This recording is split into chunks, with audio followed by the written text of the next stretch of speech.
All right, headphones on, boys. Danny, headphone it. It's going to be mute for now, and then I'll unmute you guys and we'll get after it. Welcome back to the 2218's Attitude for Gratitude Weekly podcast, boys and girls. Here at 2218, the Alano Society of Minneapolis has a vision, and that vision statement sounds like this. It's to be the premier Alano clubhouse, serving the community by offering support, strength, and hope to those seeking recovery and their families. Our values are recovery, wellness, inclusiveness, and innovation. Tonight we've got I'm sitting about around over 100 plus years of sobriety at this table. I'm going to ask my guests to put their phones on silent while we're having a live podcast. And I'm also going to tell the audience that this is going to be a great show tonight. I want to start off by telling anyone out there who's struggling, if you are struggling, please reach out. This is an interactive show. People will be posting stuff throughout the show. Please feel free to post questions, comments, concerns, any direction you want to see the show go, any questions I may miss. Post those, and I'll try to get to them. I'm going to put my phone number up there. You can utilize my phone number if you don't want to make your comment public or your question public. But what I'm getting at is if you are struggling, just please utilize this thread, this message board, utilize my phone number, whatever it takes. But you're worth the fight. You're loved. You're worthy. Fight for your recovery. Fight for yourself. And you're going to hear some guys tonight talking about how they got to be where they're at today and found some happiness in these rooms and in their recovery. I'm imagining that's why they got their happiness today, but we'll find out. Ken might say something real funny about why he's happy today. You never know. So at 2218, we're really expanding here with a lot of different things. I know that some things have changed, and we're able to get some more meetings in the building, and we're able to work with newer options for coming into the building, and we have plenty of space for more meetings to start. I've been telling you guys week after week about all these new things happening here. Thursday night, we have an Al-Anon meeting that's taking place. It's been a while, since before COVID, since Al-Anon was in the building, and now they're back. We got CMA is back in the building. It's called Mathematics, which I think is a good play on words. That is every single Sunday night at 6 p.m. in room 21. Crystal Meth Anonymous. And that Al-Anon meeting I was telling you about, that's Thursday nights at 7 p.m. in room 23. Come on down and check those out. We still have an everyday noon meeting. We also have the Sober Pride Minnesota Friends of Dorothy. That's Saturday. Oh, you know what? That's an event that they're doing the dance this month, which is going to be awesome. But every Friday night, right when this show starts, they have a meeting going on as well. And bear with me on this, because I'm going to have 5 of the members from that meeting on the show coming up. I'll tell you guys the dates somewhere near the end. I just don't have it out in front of me. But it's a sensory-friendly meeting, and they'll come on and explain what that means. If you know what it is, then you know what it is. I'm not sure. But it's sensory-friendly. It's LBGQT+. So if I left anything out, it's included. You're welcome to show up and check it out. This club is just trying to be welcoming to whomever, and whoever wants to find some recovery, you can come find it here at this club. If you got an idea for a meeting or you want to start a meeting, come on down and talk with someone at the front, and they will get you all linked up with who you need to be linked up with to make that happen. Also, we've started something really fun that's going on here at 2218. Called First Wednesday of each month. It's called Bike Night. First Wednesday of the month, 6 p.m. to 10 p.m. Stop on in. This last one, it was a pretty good turnout for being the first one. They block out the parking lot, and it's motorcycles. Come on down with your crotch rockets, your motorcycle, your moped, your 10-speed, a scooter. Come on down. Matter of fact, you don't have to even be on a motorcycle or bike or whatever to come on down, because I think there's also like 2 or 3, 4 meetings that are going on Wednesday night. Plus, they do a barbecue. They have burgers. Vic's back there on the barbecue tearing it up, and it's a great night. It was a good time this here last Wednesday. So come check that out. We also have one more event I want to talk to you guys about. It's called Del S Week at 2218. This is coming up in June. It's June 18th to the 25th. Every day, Sunday, Monday, Tuesday, Wednesday, Thursday, Friday, back to Sunday. There's tons of things going on every day. It's just going to be a blast. So keep that in mind. And if you want to become a member, you come on down. There's some, like I said, with this new board and what's going on here, there's a lot of options and more benefits to being part of this club and becoming a member. So I strongly suggest you come on down, check out some meetings, come talk to the person at the front desk, get a hold of me. I'm going to have someone talking about the Ride for Recovery here in a minute. You could reach out to him as well. But this club is reforming back to the big times, and we'll talk more and more about that as time goes on. But you're hearing about it. All these new meetings are coming into the building. Meetings aren't leaving the building, and we got event after event happening.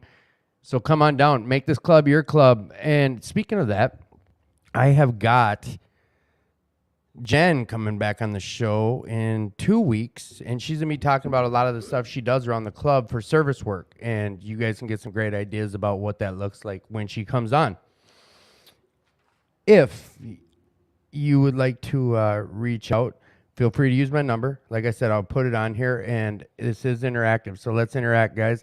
If there's something my guests bring up that I don't ask them, and you want me to ask them, put it up there. So I've got Ken, Dan, and Ken in the house, and I'm going to throw it over to Dan. He's going to talk to you guys about the Ride for Recovery, which is happening for sure and factual. So, Danny, talk to us about the Ride for Recovery, and who are you? I'm Danny Jones, been a member of 2218 since 1983. Very grateful to be a part of all the wonderful things that are happening here. Definitely a lot of the things that Tim mentioned, and more so, there's just a lot of opportunities for service and to really step up. And if you have ideas, definitely bring it to our attention, and we'll try and make things happen. So the Ride for Recovery, I have Jim Stairs Band playing. He is, just hold on 1 second. Sorry about that. You're good. Wow, we're good. All right. So the Jim Stairs Band, which is formerly known as Squishy Mud, will be performing. I do have a few other people that will be stepping in with him. Starting out the day, we'll be doing a pancake breakfast. And then throughout the mid part of the day, we'll have music and speakers.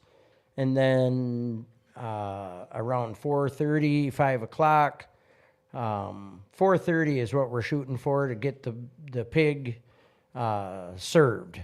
Pig roast. We're going to do a pig roast. Ken, that's a guest tonight, is definitely stepped up. Ken White, and he has contributed a considerable amount of time and effort into helping us with this pig. So I want to just, give him a formal thank you. And absolutely, this is going to be a great event. So awesome. Yes, Dan, and you're going to be out on the ride this year, correct? Yes, so we're going to do the ride, and that's going to be probably around, we're looking at 1:30, 2 o'clock kickstands up. Okay. And it's going to be not even maybe an hour ride, and it's just going to be along the Mississippi River, Sweet. Right through downtown and back to 2218. Awesome. So we're keeping it close and focused on Not one of these big bringing 4-hour, everything. yes. Nope, we're bringing everything right here, and so it's going to be awesome. So let's say what it is it's not as big scale as we've had in the past, and we're doing with what we can. So anyone out there who wants to be part of this day, reach out to myself, get in touch with Dan. If there's some ideas or things that you want to come help and contribute, come on and reach out to us and be part of that day. Also, Dan, are we leaving from the club here? We're leaving from the club Okay. here, Yep. and coming back to the club. And our main speaker, and I can't obviously confirm this. I maybe shouldn't even say it. No, but let's just wait. Okay, we'll just wait. Let's But- wait. All right. Although I do like to, you know what? I don't know. It's your a call if pretty you good want deal. to. Yeah, well, we'll just we'll leave it until it comes out on the flyer and we know for There sure. you go. But the thing is this could turn out even bigger than what other events have been, really. Right. The honest truth is you know what? I know a lot of people already are aware of this event going on, and they've already contributed, and it's just an awesome thing that it is. It's Right. happening, so obviously anybody that does have wristbands, I do want to say $20 turns out to be a much better deal than if you come and stay for just the dance. That in itself, along with buying food, would translate into $50. So get a $20 wristband, and basically you get into everything. Right. And $25 at the door. So $20 prior, $25 at the door. And the bottom line is, if you can't come to this event, buy a wristband, hang it on your nightstand, and say, I contributed to that, and I'm helping the addict that still suffers. Oh, and alcohol. Thank you. Yes. You know what? And a lot of people out there, so you spread the word all you want. Is I've had multiple people come to me and tell me they heard that the ride was canceled, and I didn't know because there was some things. A lot of things have changed. You guys have already heard that the schedule is a lot different than what I was advertising a few weeks ago, and that's okay. It's this, what do they call this? Progress, not perfection. And we're going to go after that. So the key thing is the Ride for Recovery is going on, and it's going to be going on here at 2218, same day. And we're going to try to have it about the same. And the big benefit, I think, here is we're not going to be out 4 or 5 hours, 6 hours out on the road the whole day. We're going to be back at the club whooping it up after an hour to an hour and a half of a ride, correct? Yep. Yeah, and, that's gonna be a and blast. we're going to be focused on celebrating this. The club. And the people that walk through that door that know nothing of politics or anything, they are coming through that door and they are looking for what? Some recovery. In the hand of what? We reach out. Yeah. Yes. Come So on, the Ken, what is recovery it? statement here, if someone is reaching out for help, we want the hand of AA to always be there. And guess what? For and that, I am grateful. responsible. And for that, I am grateful. So are you saying there's going to be new flyers printed? Yes. Yes. There will be 100%. new flyers, New posters. new everything. Yeah, and when I get those details, I will be bringing them on air and talking about them because I was unawareingly advertising something that ended up not happening to those parameters, but we'll get more into it as time flies. That's why I haven't been talking about it because I just didn't have the proper details. So now we had Dan on here to confirm some stuff, which is awesome sauce. Dan, thank you for your time. I would like to have you back on as a guest. And can I get you to commit to come on as a guest? Yes. Perfect. Yep. Thank you, my guy. You can hang out as long as you want or skedaddle, Yep, whatever. I gotta go. All right, brother. We Thanks. love you, Dan. Yep. Thank you. Awesome. Thank you. All right. Now, back to the featured guests at hand. Damn, do you think I get Dan back? I want him instead. No, I'm joking, boys. I'm willing to leave. Ah, shut up. Shut up. You guys can't hear it. I have this echo effect. And I can hear it. you could? You could hear the yeah. echo? Could you? No. So it's just you and me. I got it. Awesome. All right, boys and girls. I've got Ken and Ken in the house. Introduce yourself, my friend. My name is Ken. I'm an alcoholic. Hey, Ken. My name's Ken. I'm an alcoholic. Hey, Ken. Don't get confused. One is Ken, the other one is Ken. These guys, I'm going to give you guys quick history. You guys, if you've ever listened to the show for a while, or you can pull up past shows. If you're on Facebook, go to the thing that says videos, and that'll pull up all the past shows.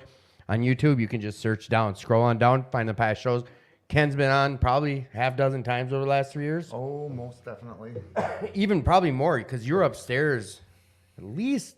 Yeah, you've been on quite a few times, whether it was the whole show or just stopping in. And this is Ken. my first Ken time. S is getting tonight. He was a virgin till he's. I got to be careful how I talk, boys and girls. No, right. Yeah. Actually, technically, I was on once last year Oh yes, you were. for all of like 3 minutes. 2 minutes, maybe. Yeah, but I got you on. That's right. And then he tried to use that for the reason he's not going to come back on. He's like, I already was on your show. But I see him at SNL almost every Saturday, and I'm like, come on, bro. Or at Tuesday nights. We're going to get into a lot of this stuff. So you guys have heard Ken W. talk about his story a little bit. We'll revisit it. What I'd like to start off with is my man Ken S.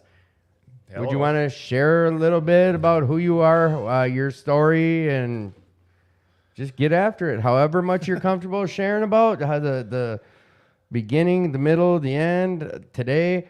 And I'll try my best not to interrupt. And I'm going to write down some stuff as we go, some questions. People will post questions, whatever the case is. The floor is yours. Okay. Well, name's Ken. I'm an alcoholic. Yesterday was my sobriety date. I celebrated 43 years yesterday. So, Hang on a sec. Watch this. Here we go. Oh, no, this one. That's your audience. You hear that, right? You hear it? I got it. Congrats, brother. 43 is a miracle. Okay. Keep going. So, let's see. I got to start from the beginning. I was born into an alcoholic family. Dad's side of my family.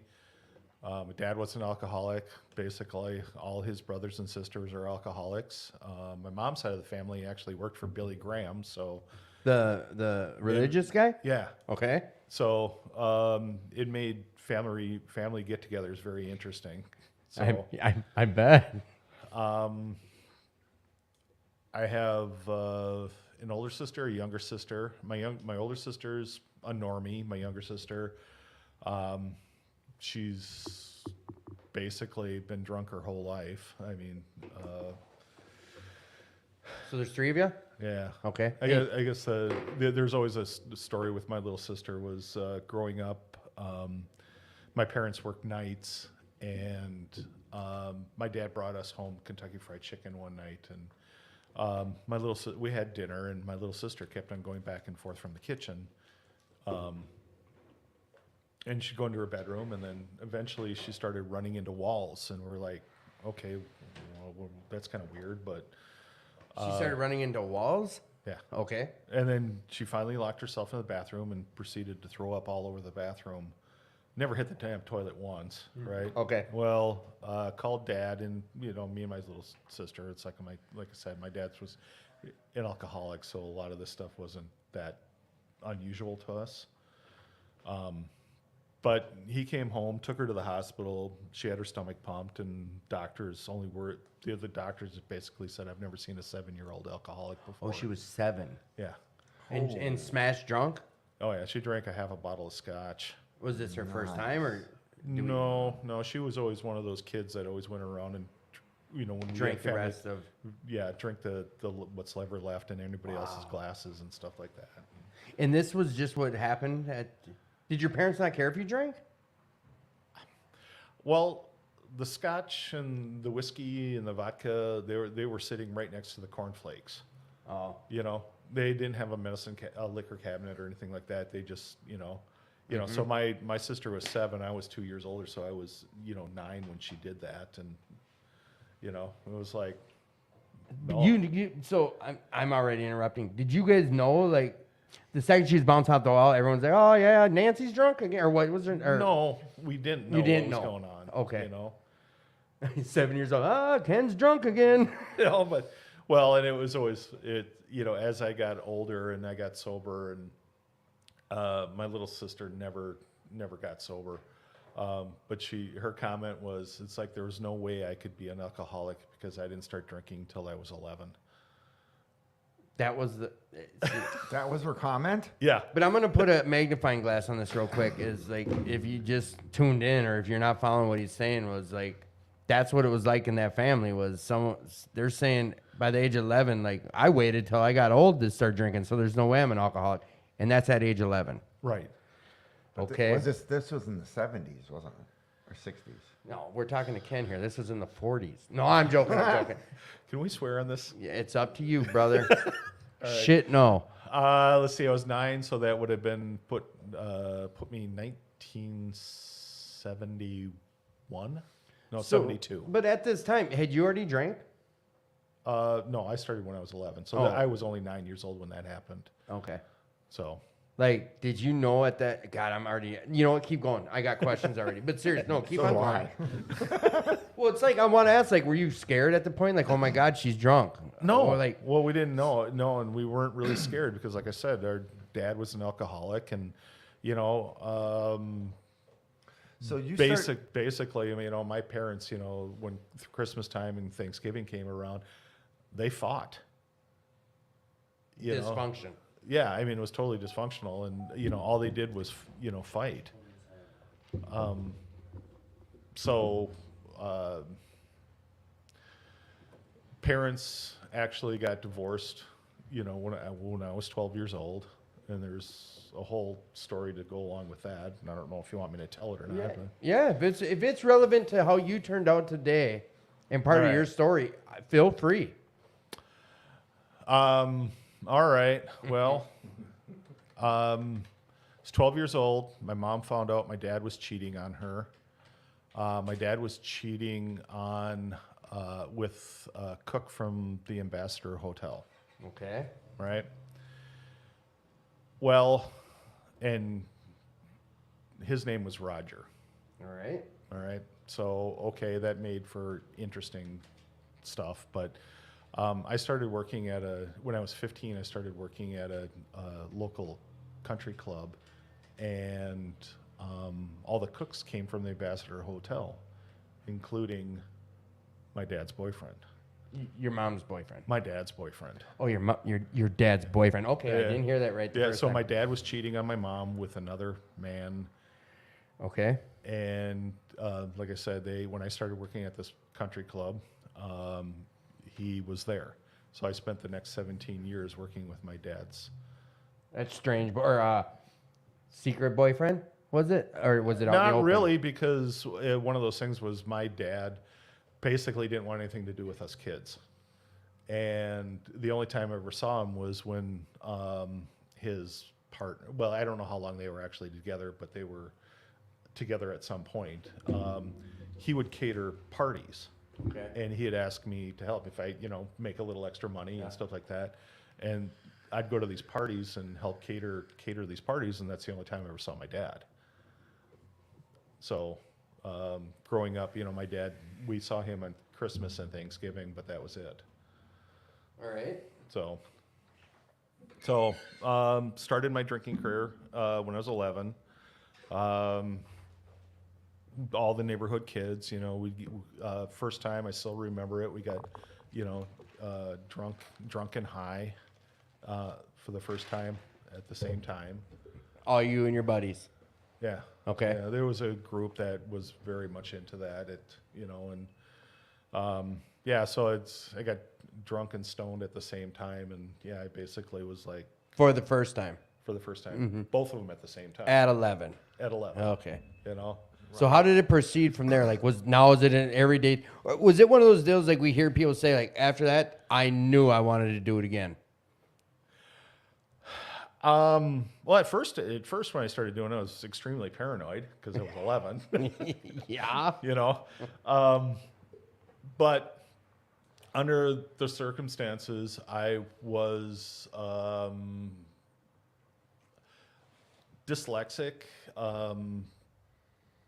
fat little kid, you know, and it got me out of myself. Okay. Okay. You know, most people, they drink and they, you know, they're going, oh, I was the life of the party, and you know, I could talk to women, I could dance and stuff like that. No, not me. I was like, I got out of myself. You know, I got away from myself for a while.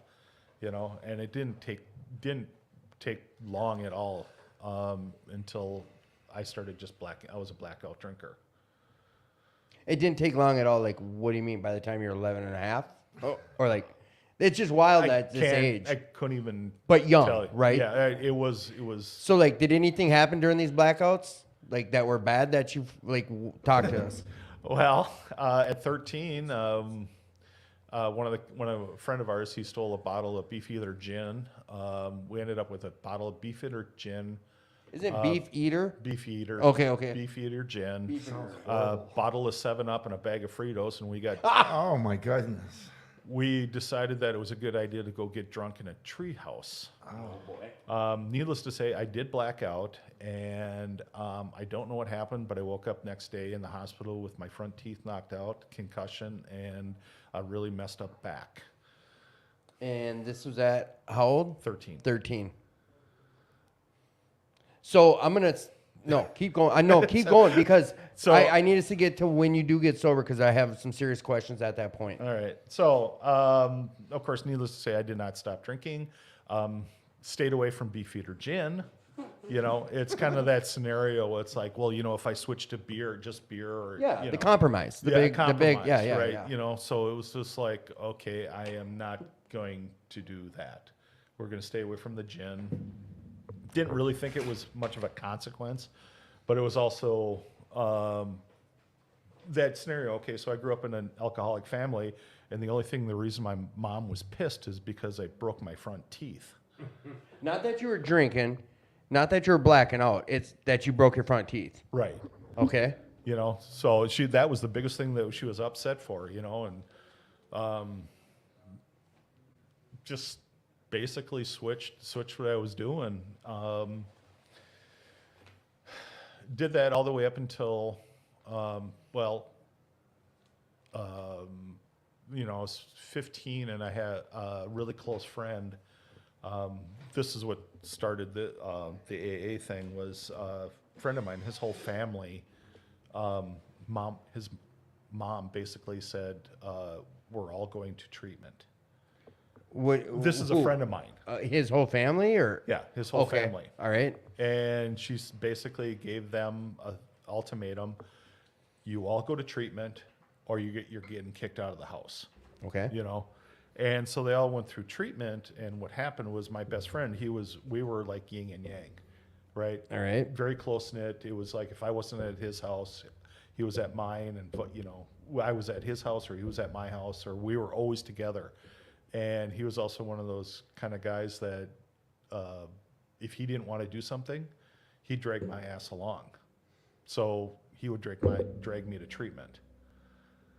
So Okay. So you're being drug along to treatment. Did you even want to go, or was there interest, or were you like, didn't know anything about it. okay, Didn't know what I was doing. And this is- okay. Didn't know where I was going. at 15? Yeah, I was about 15. All right. So he's like, hey, come on, come with us. Yeah. Okay. Basically. All right. So we started going. Well, I still remember the first night they were doing step four, Oh yeah. right? Yep. And it was a very generic step forward. Basically, write down all the good things about you and write down all the bad things about you. And I could literally write down one good thing that I thought about myself and 100 different bad things. You know, so Okay. it was just like, okay, this really sucks. You know. So did a lot of your childhood, because you had dyslexia and you're overweight, were a lot of the kids being mean to you and shaming you because of that? No, not really. You know, I mean, it's kind of like what it is today. A lot of people just like to pick on me. You know, and You're right in a way, but right now it's a fun-loving type. Or do you take it as like they're picking on me? well, I know they're picking on.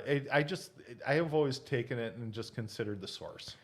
Okay. You know, I know they're joking. I don't take it seriously, and Do you hear how I got on the defense real quick? Because now I'm thinking the second he says like, shit, I pick on Ken too. everyone does. But it's not like, Not everyone. but you might not see it as that way, Ken. No, I don't pick on Ken.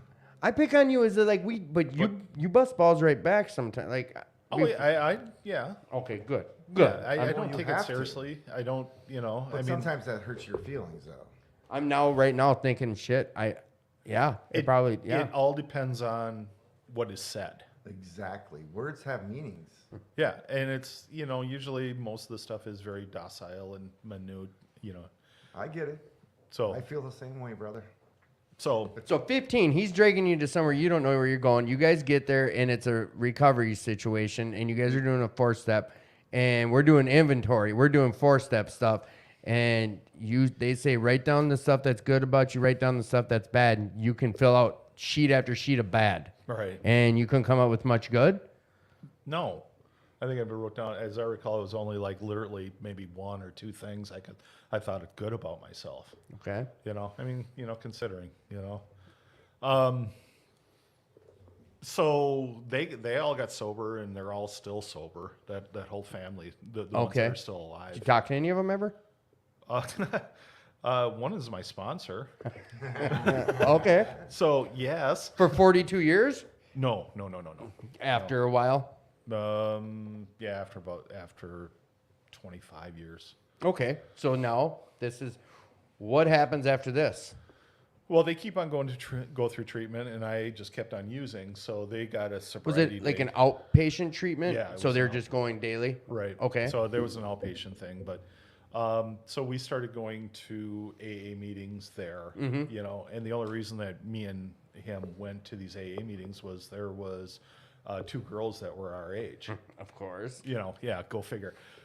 But, you know, I'm still 15 years old, you know? It's just like we didn't talk to them. We didn't say hi to them. We just went to meetings with them, and you know, just Knowing they're in the same room? yeah, Right. basically sit over in the corner and drool, you know, whatever. So, but Yeah. it, you know, it got us to go to AA meetings and stuff like that.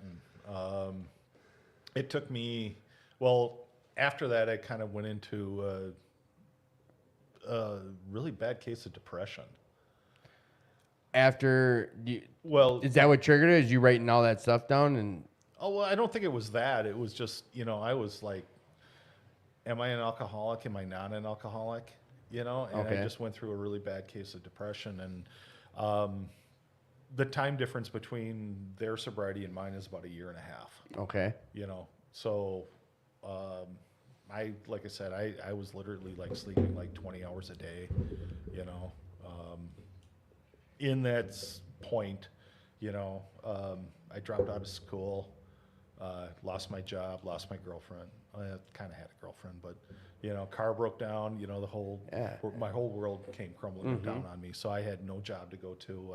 Didn't have school to go to. You know, Sounds like my life today. Stop it. We're going to get to you. Just you So- hold tight. and I don't know. Well, I remember the day we were out at a Twin Lake was having a picnic of some sort. Twin Lake, Alano. Yes. Oh, we can advertise where we go to meetings, but So, yeah. so what year was that?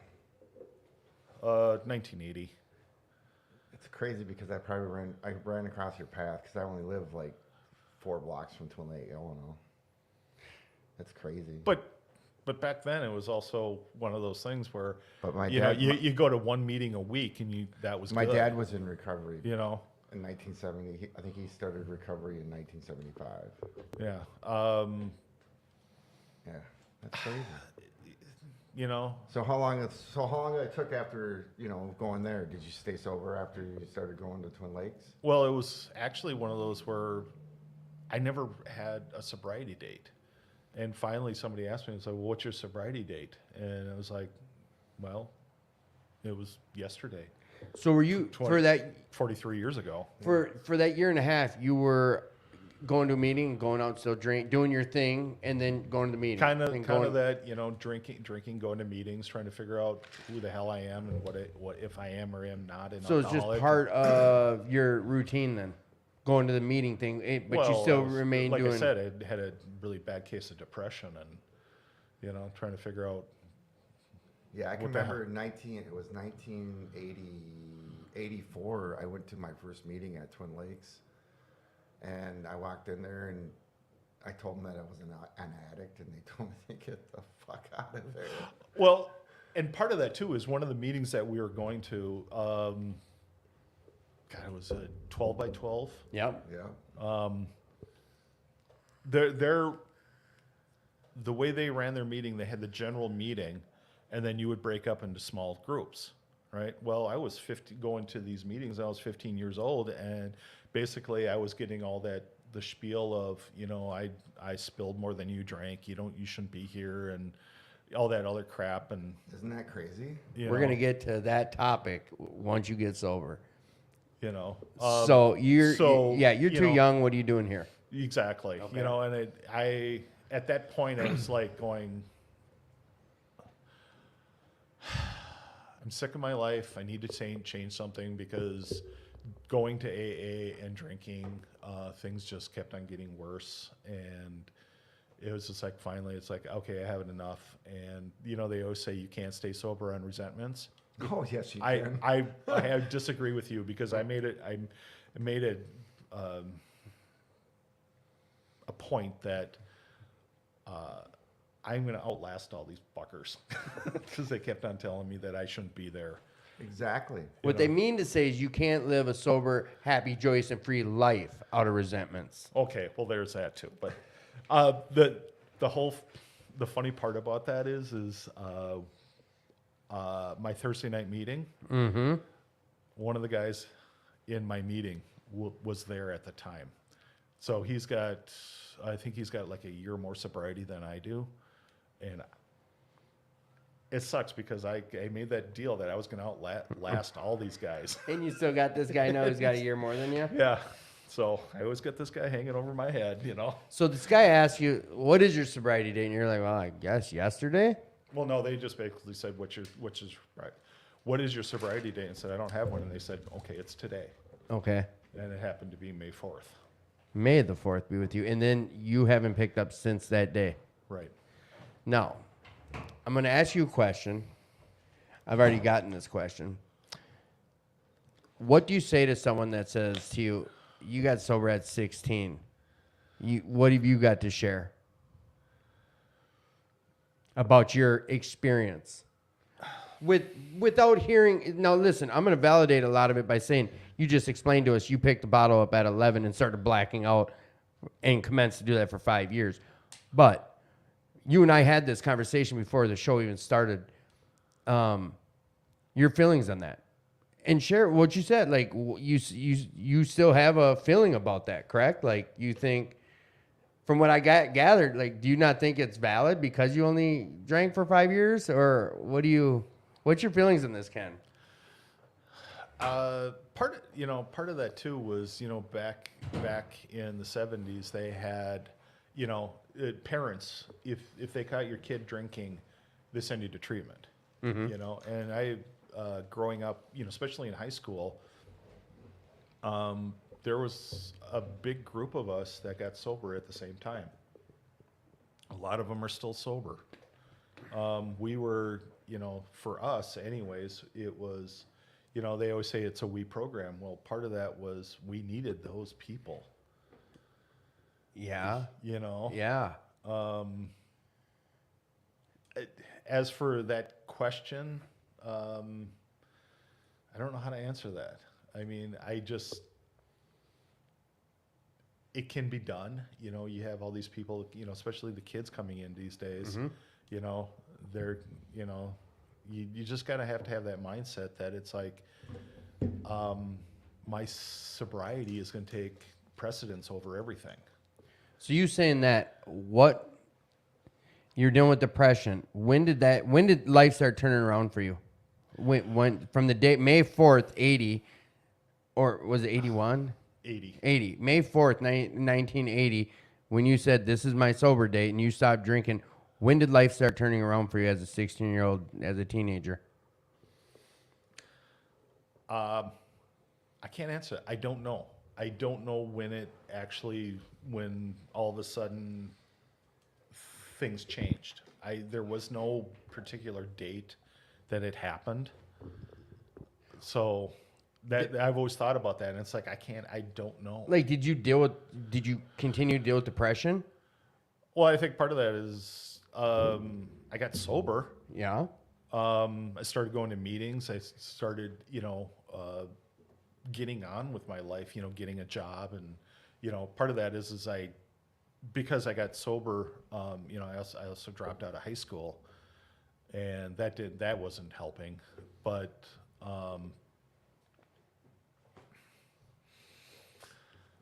I just had to get on with my life. Right. I get. Now, here, both of you guys, and I know you know this, I'm going to be asking questions that to us, it's like, yeah, of course, no shit. But I'm going to need you to answer because we do have people listening that know nothing about recovery. They have never been to a meeting.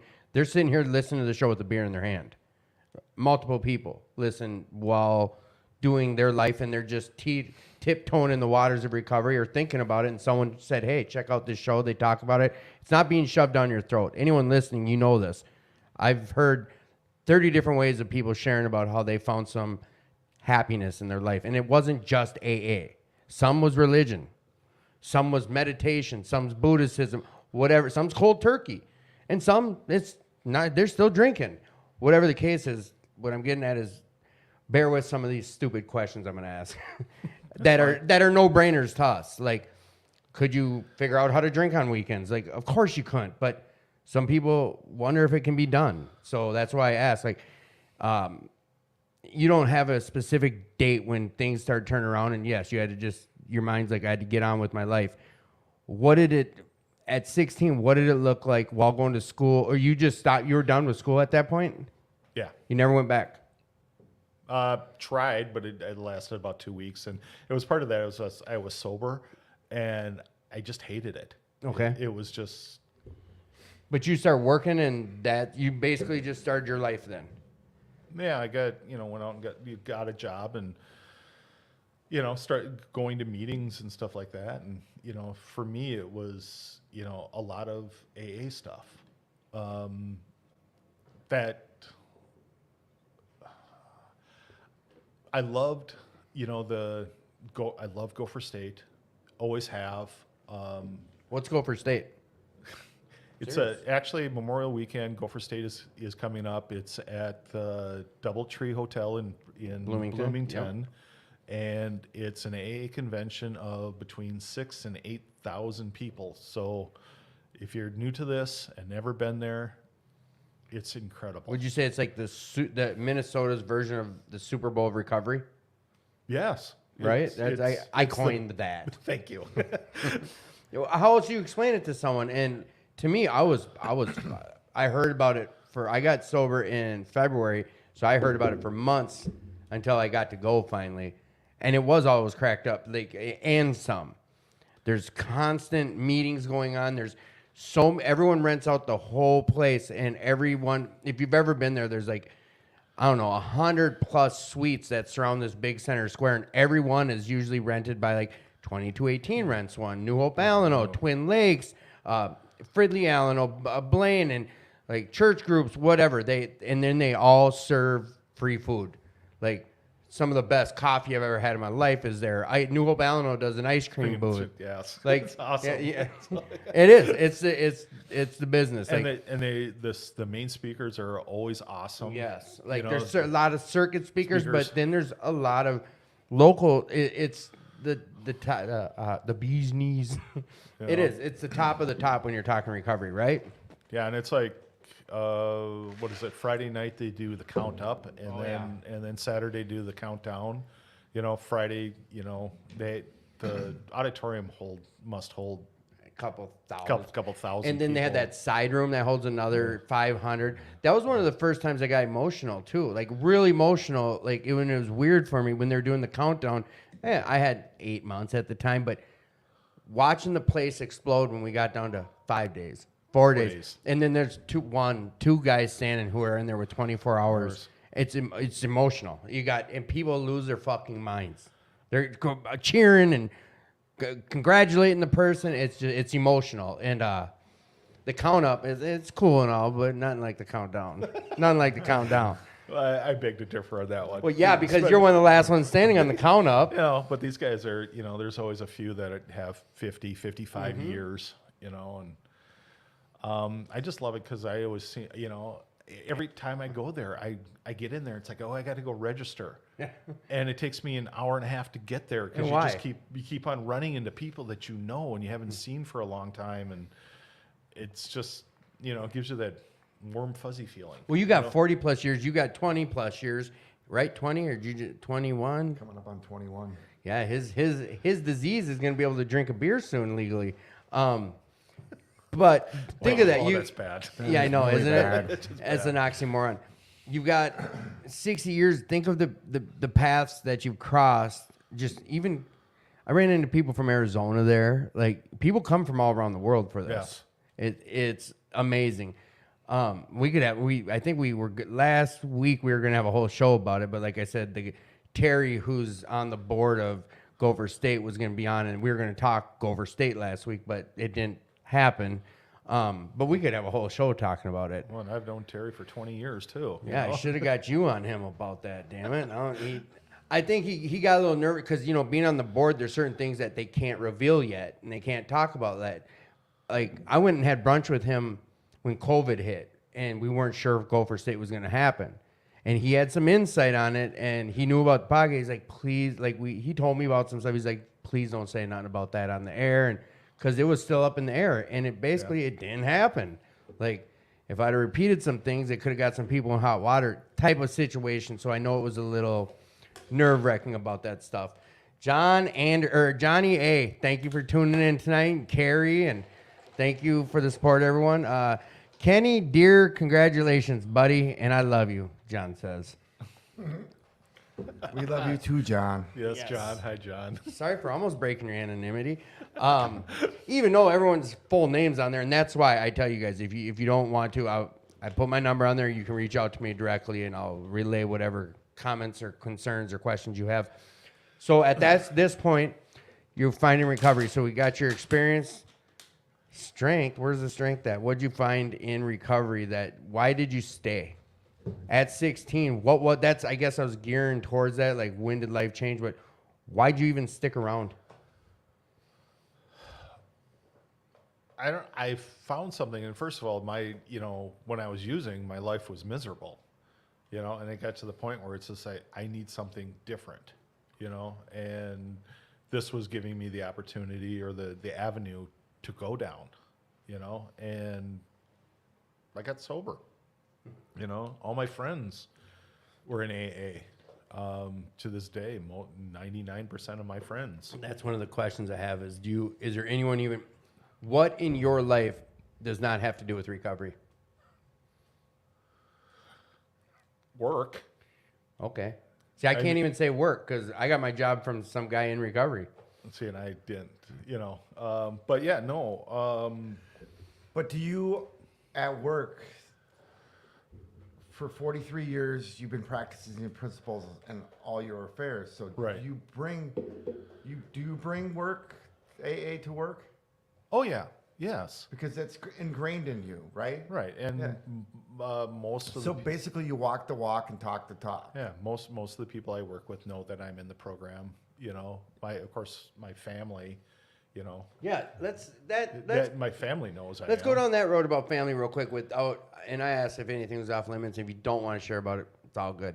Where's your family at with this? You just shared basically everyone got sideways and twisted up from an early age, except for the one sister, right? You said Yeah, she's a normie. What's up with pops and your sister that didn't? Are they clean and sober today, or Pops is dead. okay? Mom is Sorry dead. to hear that. Yeah, He died when I was 25, so he actually died of AIDS. did he? Oh, during that epidemic time, Yeah, and he so it was right. Was it? about 5 years after it actually came out? Did you ever so- make amends with him, or did he make one with you? No, Or no. did you ever clear that air with that situation? No, not really. Like I said, he didn't want anything to do with us kids. I actually he had gone through treatment, I think 3 times, and I actually had to bring him to treatment once. Really?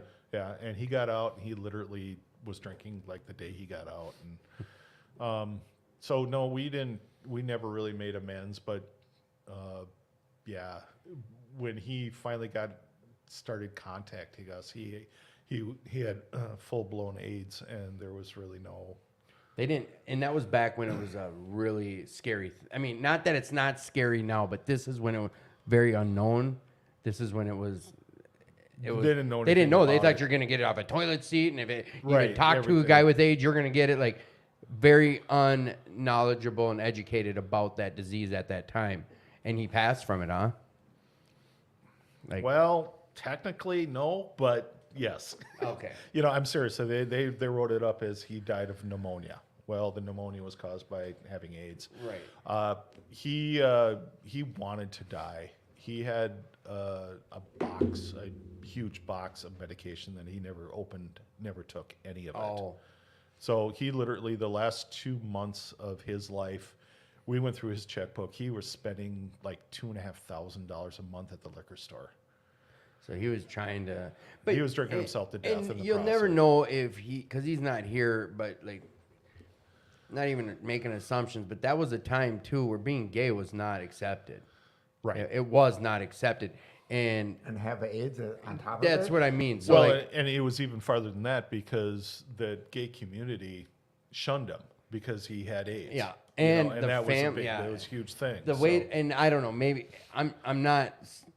I'm just from what I hear, and it's like you know you lost your family. You put on this facade of the wife when you're really homosexual, and that whole the whole guilt that, and I don't know for you in your seat, you might be like screw him, but I don't see that you being that type of person. But you never, you know. And has AA been the reason you're not like screw him? You know how to get past that stuff with some inventory. Well, there or was whatever. that. There was some of that kind of going. I don't want to follow in my dad's footsteps. Okay. So, No, I get it. I get it. so Well, then I imagine you. Not. I'm trying to be funny here. And this is not a funny moment. So we have a quick question here, but he's jumping the gun on one of my normal questions I ask you, and that's all right. Marty, thank you. Keep them coming. Marty says, hi, guys. Ken, you know what? This is going to be a question for both of you. I'm going to ask you first, Ken W. How long were you in AA before you found your higher power? And is that important for you and in the program? Holy smokes. How long were you in the program before you found a higher power? Unless you found one before, and is it even important? Well, like Ken, the first time I got stuck in treatment was 15. And I didn't find my higher power to keep me sober until I was 34. So almost 18 years later. Yeah.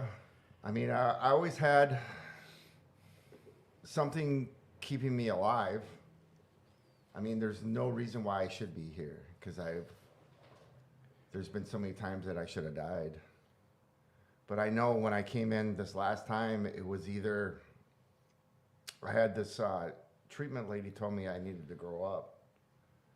And then our friend Jack got a hold of me and they pushed me through the steps. Jack W? Yep. Yeah. They pushed me We within call him Fast Jack. within the first 3 months. I went through the steps 4 times, and this time I got it.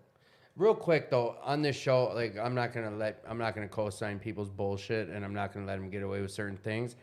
And it's not a jab or nothing, but you said you shouldn't be here, and there's no reason you should be here, and you should be dead.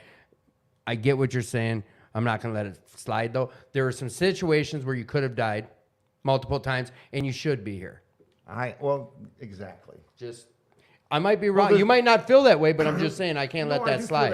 I do feel that way now. I mean, Okay. I'm here for a reason. I'm still here for a reason. There you go. Yes, you are. Yes, I am. And now- and I've got. I kind of came at him hard, didn't I? I didn't Yeah. mean to, guys. You I just didn't snapped mean on to, me. dude. Jesus. I just can't let that shit slide. Like, you should be here. There's a reason you're here, My and you ass shouldn't is a have little died. tighter as it is for the last week and All a right, half. all right. Get out of your ass. Yeah, there is. I mean, and maybe words do kill, and words do have meaning. Right. But like there's God's got a.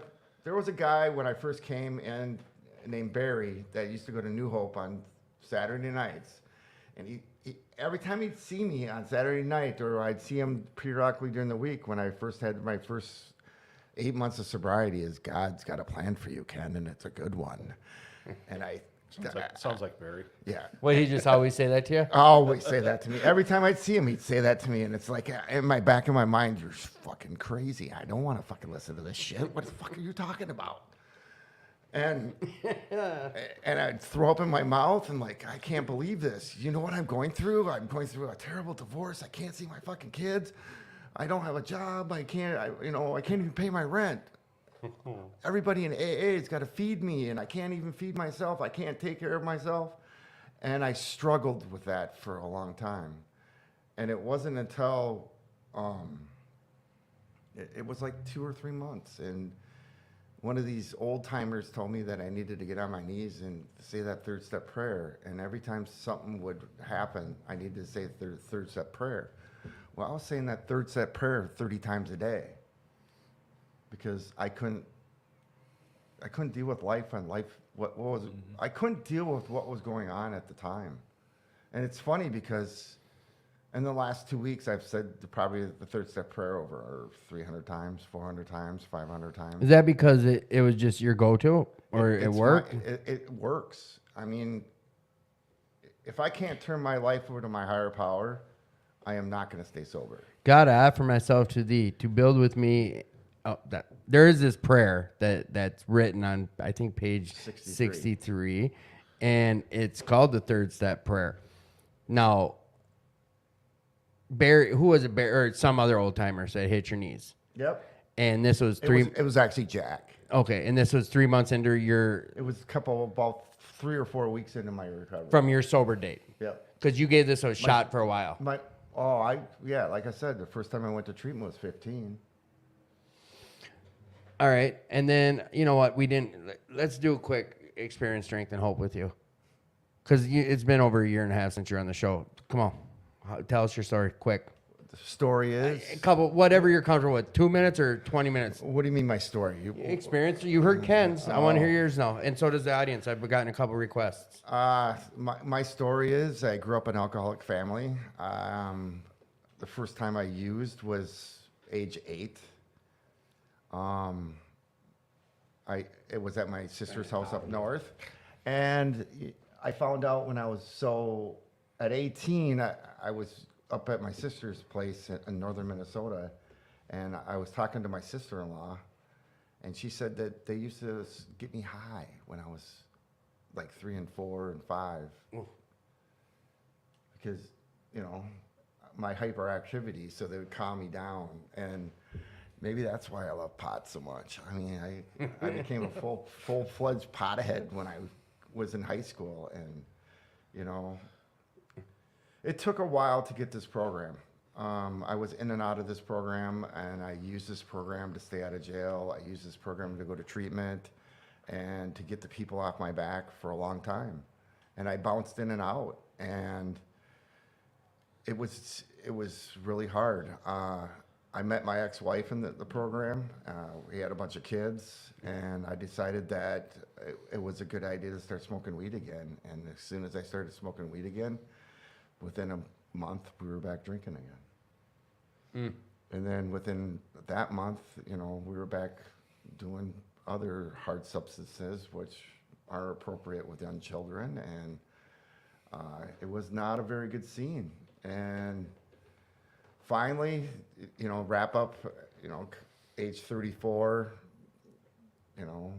smoking weed again, tried to stay sober, quit drinking because I got another DWI, and she decided to leave, and my life was destroyed.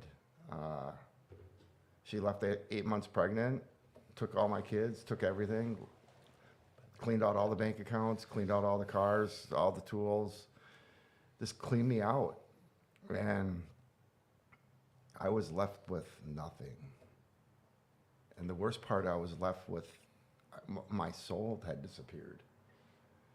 So I was building a house out in Paynesville, Minnesota, and I had this, back in the day, we used to get phone numbers for our wallets, and everybody put their phone number down, and you could keep this list. Like a Rolodex? Nope, it's not. Oh, Rolodex, yeah. I figured you guys knew exactly what a Rolodex was.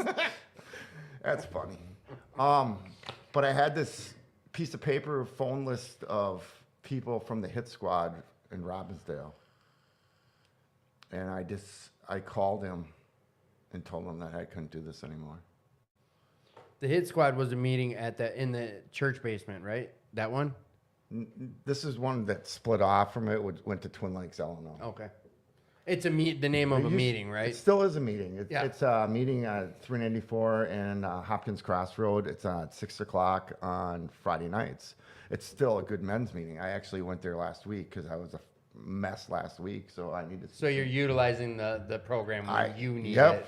Whenever I figure out that I can't do this by myself, and I'm running into issues, and I need a bunch of tissues, and Instead of just doing it all the time anyways, Yeah. you just do it when you need it, yeah, when you want to use it. typical alcoholic, dude. I'm typical. Maybe I need to start working with you again for a summer. Yeah. Get you back into daily meetings. Life was going good when you were doing daily meetings.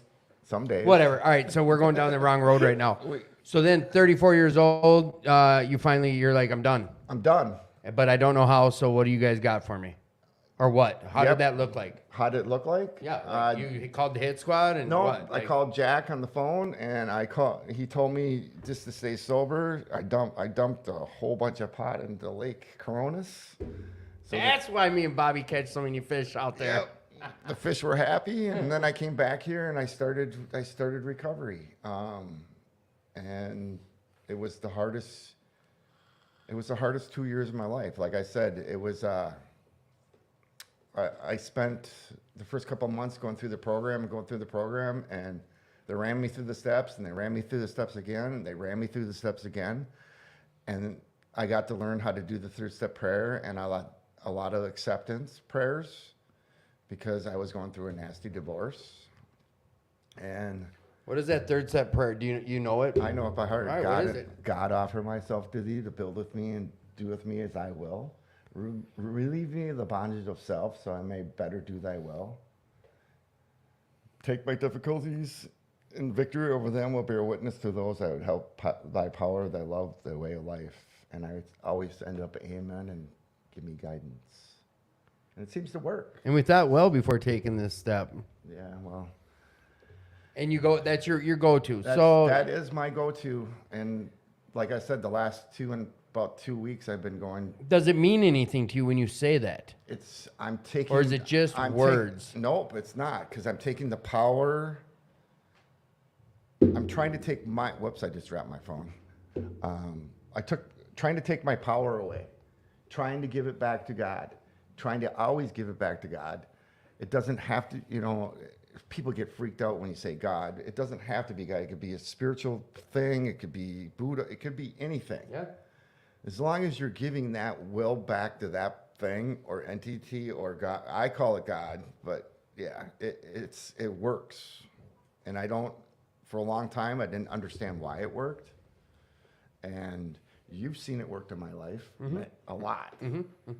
That's why, not that I threw it in your face, but when you're going through something last week after the show, I said, do you want me to remind you about the things you've told me? And I went down the list of things that you've said that you needed to hear that have helped you get through some stuff.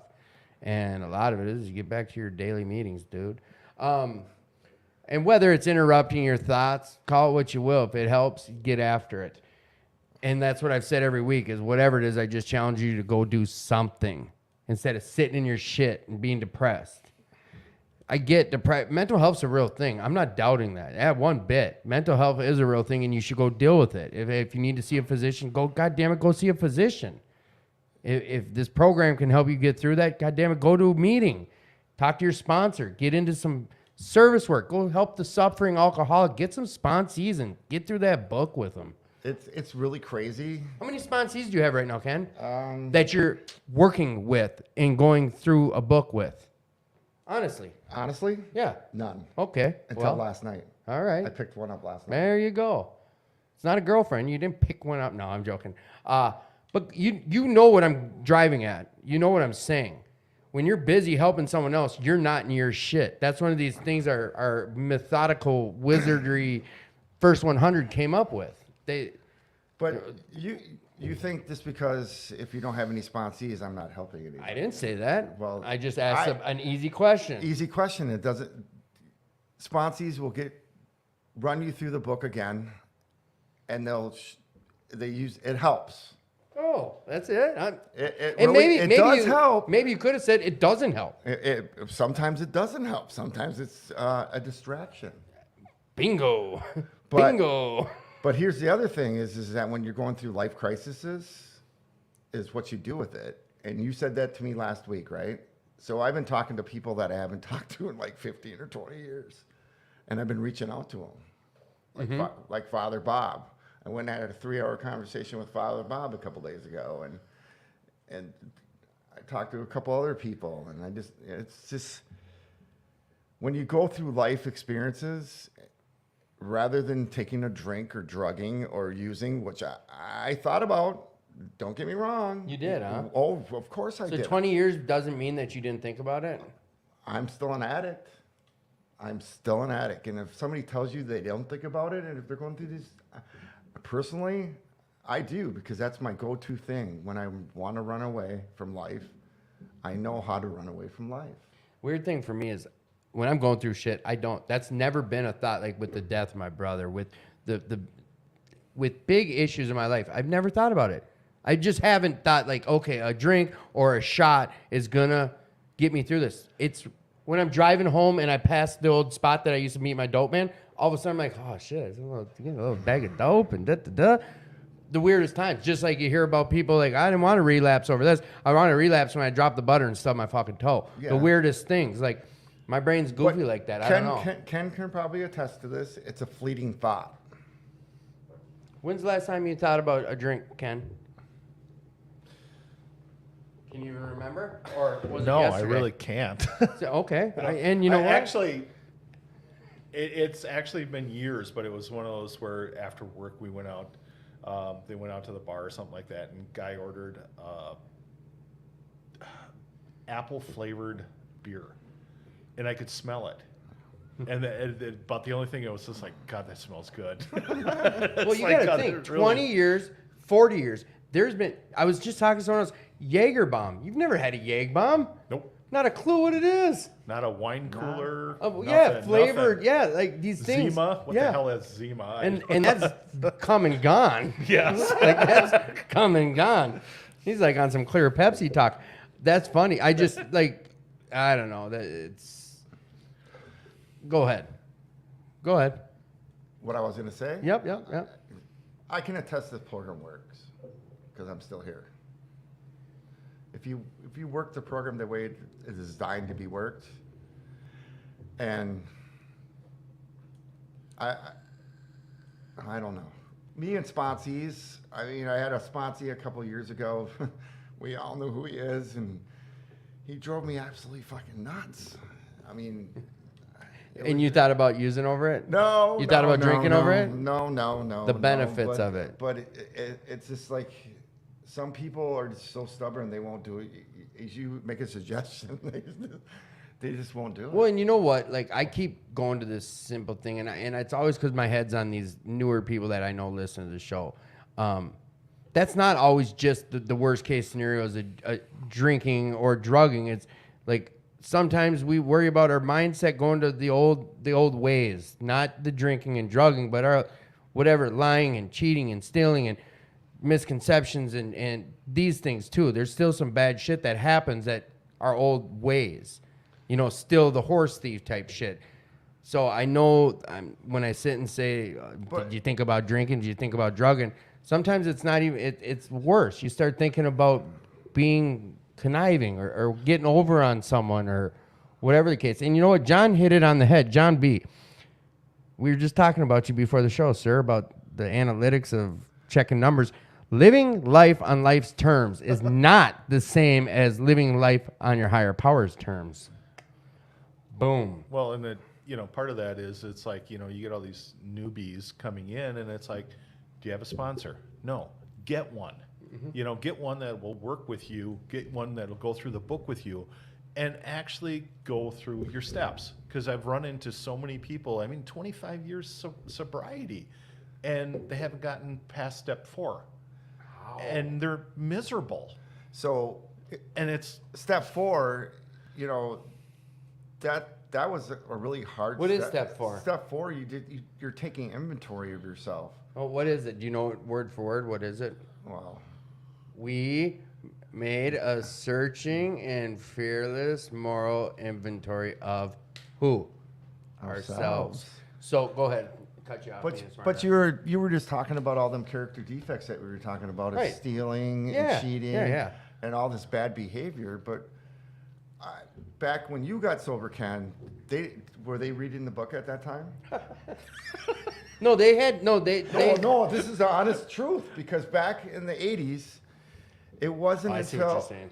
it wasn't until later that the book came back into that everybody started doing Becoming the book work. popular again? Yeah. Well, and that I mean, was the thing. The first meetings that I went to, they did not do the big book. It was What? just, Right? no, they No. didn't. What do you mean? They smoked cigarettes and played cards and talked Well, to each other. this one, I mean, it's some of. I mean, we actually had AA meetings, but no, they never opened up the book. I mean, I got to a group that we did the 12 by 12. I was just gonna say, is it? And this is me asking because this is way out of my dates. But was it just because you weren't going to the right meetings, or you're saying as a whole, from what you guys experienced in those days, people weren't cracking the book? At least the meetings that I was going to, they weren't opening up the book. It wasn't until like 2000 that the book came back into the meetings, and a lot of us so-called old timers, No, Start- what is he? Long timer. long Long-timers. Yeah. long timers. Elder statesmen. I mean, No, just long time. Long-timers. I can remember Dick and Mary put on a show that you read the big book. That's when it started to come back. It's almost like back to the basics. And It is back to the basics. Yeah, you know it works. it was almost a joke when I first got sober. We were going to a meeting, and I couldn't add anything to it because I didn't know anything about AA. I was going to a meetings, but I didn't know anything. And we basically started saying, it's like, it's a good step. I'm glad we have it. I pass. And you're being serious. Yeah, No, oh, he yeah. is being And serious. I am deadly serious. Every week we'd go to a meeting, and all we'd ever say is a good step. We're glad we got it, and I pass. So You know, because there wasn't any, you know, we at the meeting we were going to, they weren't doing it out of the big book. They weren't doing the 12 by 12. They weren't, you know, it was just like, oh well, how you feeling today?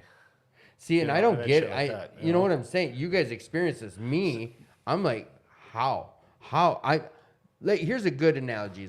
I was a heroin addict who got freed because of the big book of Alcoholics Anonymous. So you're hearing me tell you, like, alcohol wasn't my problem, but Alcoholics Anonymous, big book of Alcoholics Anonymous saved my life. It gave me my life back. How the hell did you guys do it without it? you know the funny thing about it is Oh, white knuckling. that too, but this book can save anybody and everybody if they read it. Yeah, you don't have to be You an don't alcoholic. have to be an alcoholic. You don't have to be an addict. You can be whatever you want to White be. knuckling, why'd you even stay then? Just because not drinking improved your life so much at that point? Yeah. And it I'm did. genuinely asking because I said this, Well, and I still say and- this today. It's like, if I'm miserable, what's the fucking point? But also part of that too is like, you know, like I said, with Gopher State and stuff like that. In my early 20s, we joined, a whole bunch of us joined the Dry Riders. So for 10 years, every weekend. Oh, yeah, you were a 1%er. Hey, back then they had sober clubs you could go dancing at too. Did Well, you do yeah, that? you know, Dry Dock and Alternative and I know nothing about this the stuff. Camel Club and stuff like that. Yeah, Oh, there was yeah. dry bars, and it would. Yeah, I mean, Everybody go dancing at. Yeah, it was We- crazy. basically you know, we read the steps off the wall. That's all we did. We went to one meeting a week.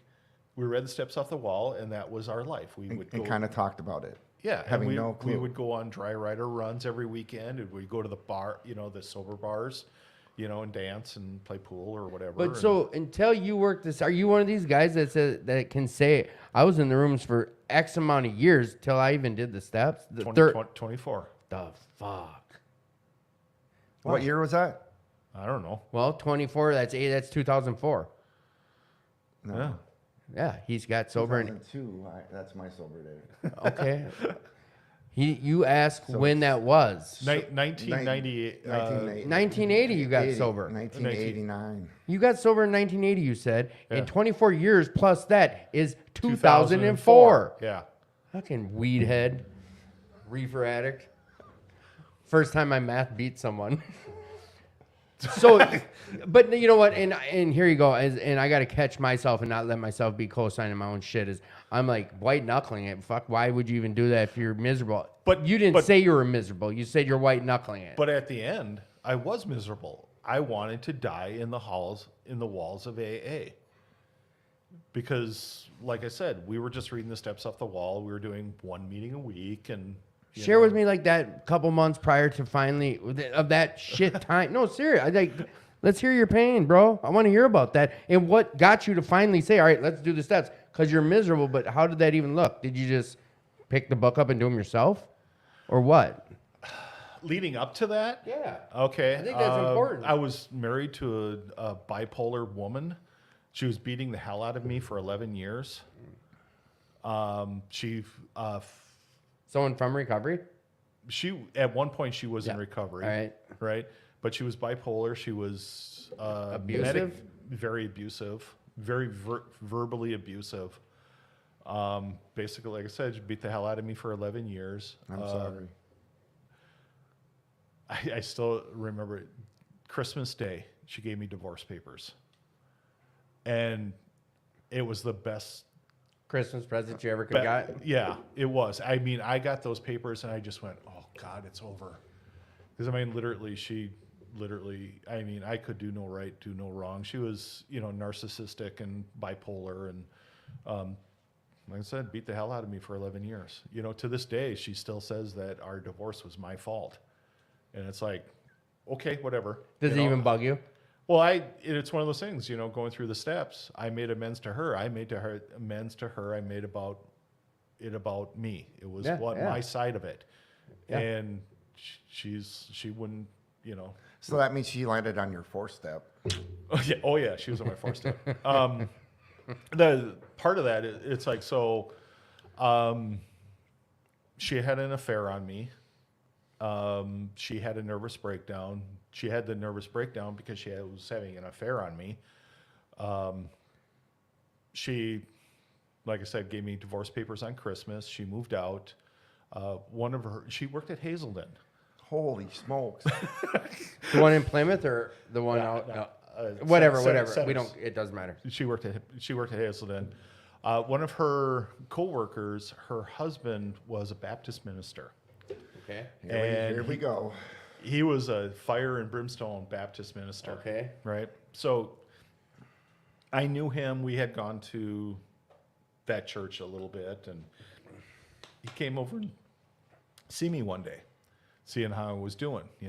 Wife is taking half my shit and moving out. And, God, she cheats on you and takes half of your shit. Okay. Well, yeah. No, whatever. yeah, So yeah, whatever. yeah. But he comes over and we're talking, and of course, we're talking about God. And his question was, "Do you think you're going to go to heaven?"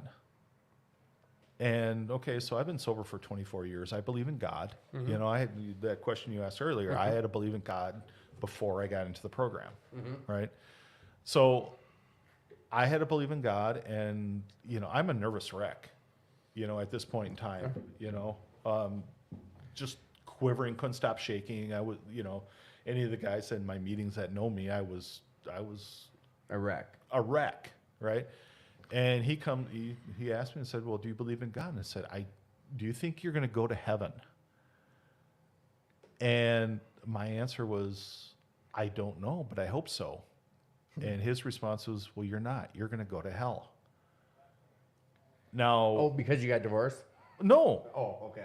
just because I wasn't doing it the way he does it. he does it, right? Now I'm a nervous wreck, and now I'm just been told by a priest or a minister, whatever he is, that I'm going to go to hell. Bullshit artist. I'm just like, fuck this, But I got, at that point, I just said, my roots were in AA. Part of this was, my ex. I wasn't allowed to go to meetings. I wasn't allowed to see my friends. I wasn't allowed to go play golf. I wasn't allowed to do anything. Live Right. life. I was basically, she treated me like, go stand in the corner until I need you. I wasn't allowed, we had a daughter, and I had to take care of the daughter because she was so out of it all the time. Manic all the time. And, but I told him, it's like, well, my roots are in AA. I want to start going back to AA. And then when I'm ready, I'll start going back to church. And I got a hold of a friend of mine, and he's the one that started the Garage Dogs. Started going to the Garage Dogs, started going that on, doing that on a regular basis. And then about 3 months, I started going to the Garage Dogs and started going to the Homeboys at about the same time. So I'm going to my AA meetings. I live up in North Branch now. So you're making a drive. Right. So and all the meetings are down here. Well, about 3 months later, I started going to church. Right. So I was going to the Lutheran church that was about a block or two from my house. Not right? the Brimstone and Fire Church? No. But he Okay. came over and see how I was doing. I said, "Well, I'm okay. I'm getting better. Been going to my AA meetings and I'm going to church." And he's like, "Well, which church are you going to?" So I'm going to the Lutheran church on the corner because I was brought up Lutheran. Right. Makes sense. His response is, "Well, you're still going to go to hell." You know? Boldly. Well, you're still going to go to Yeah, hell. the word for word, you're still going to go to hell. And it's like, Did you knock him out yet? Like, when did... It's like, And it's funny because he's telling you that, and guess where he's going? Well, you don't, you pray. Oh, I've learned you pray for people like that. You do. Like, I know it's kind of... But, okay, so then... Yeah, okay, keep going. So needless to say, I have to move out of the house and I have to move back with home to mom. Right? Because Yeah. at this point in time, I have no idea what I can or cannot afford. Right. Right. So I moved back home with mom. And I'm just going to the Garage Dogs and the Homeboys and stuff like that. And, of course, get divorced,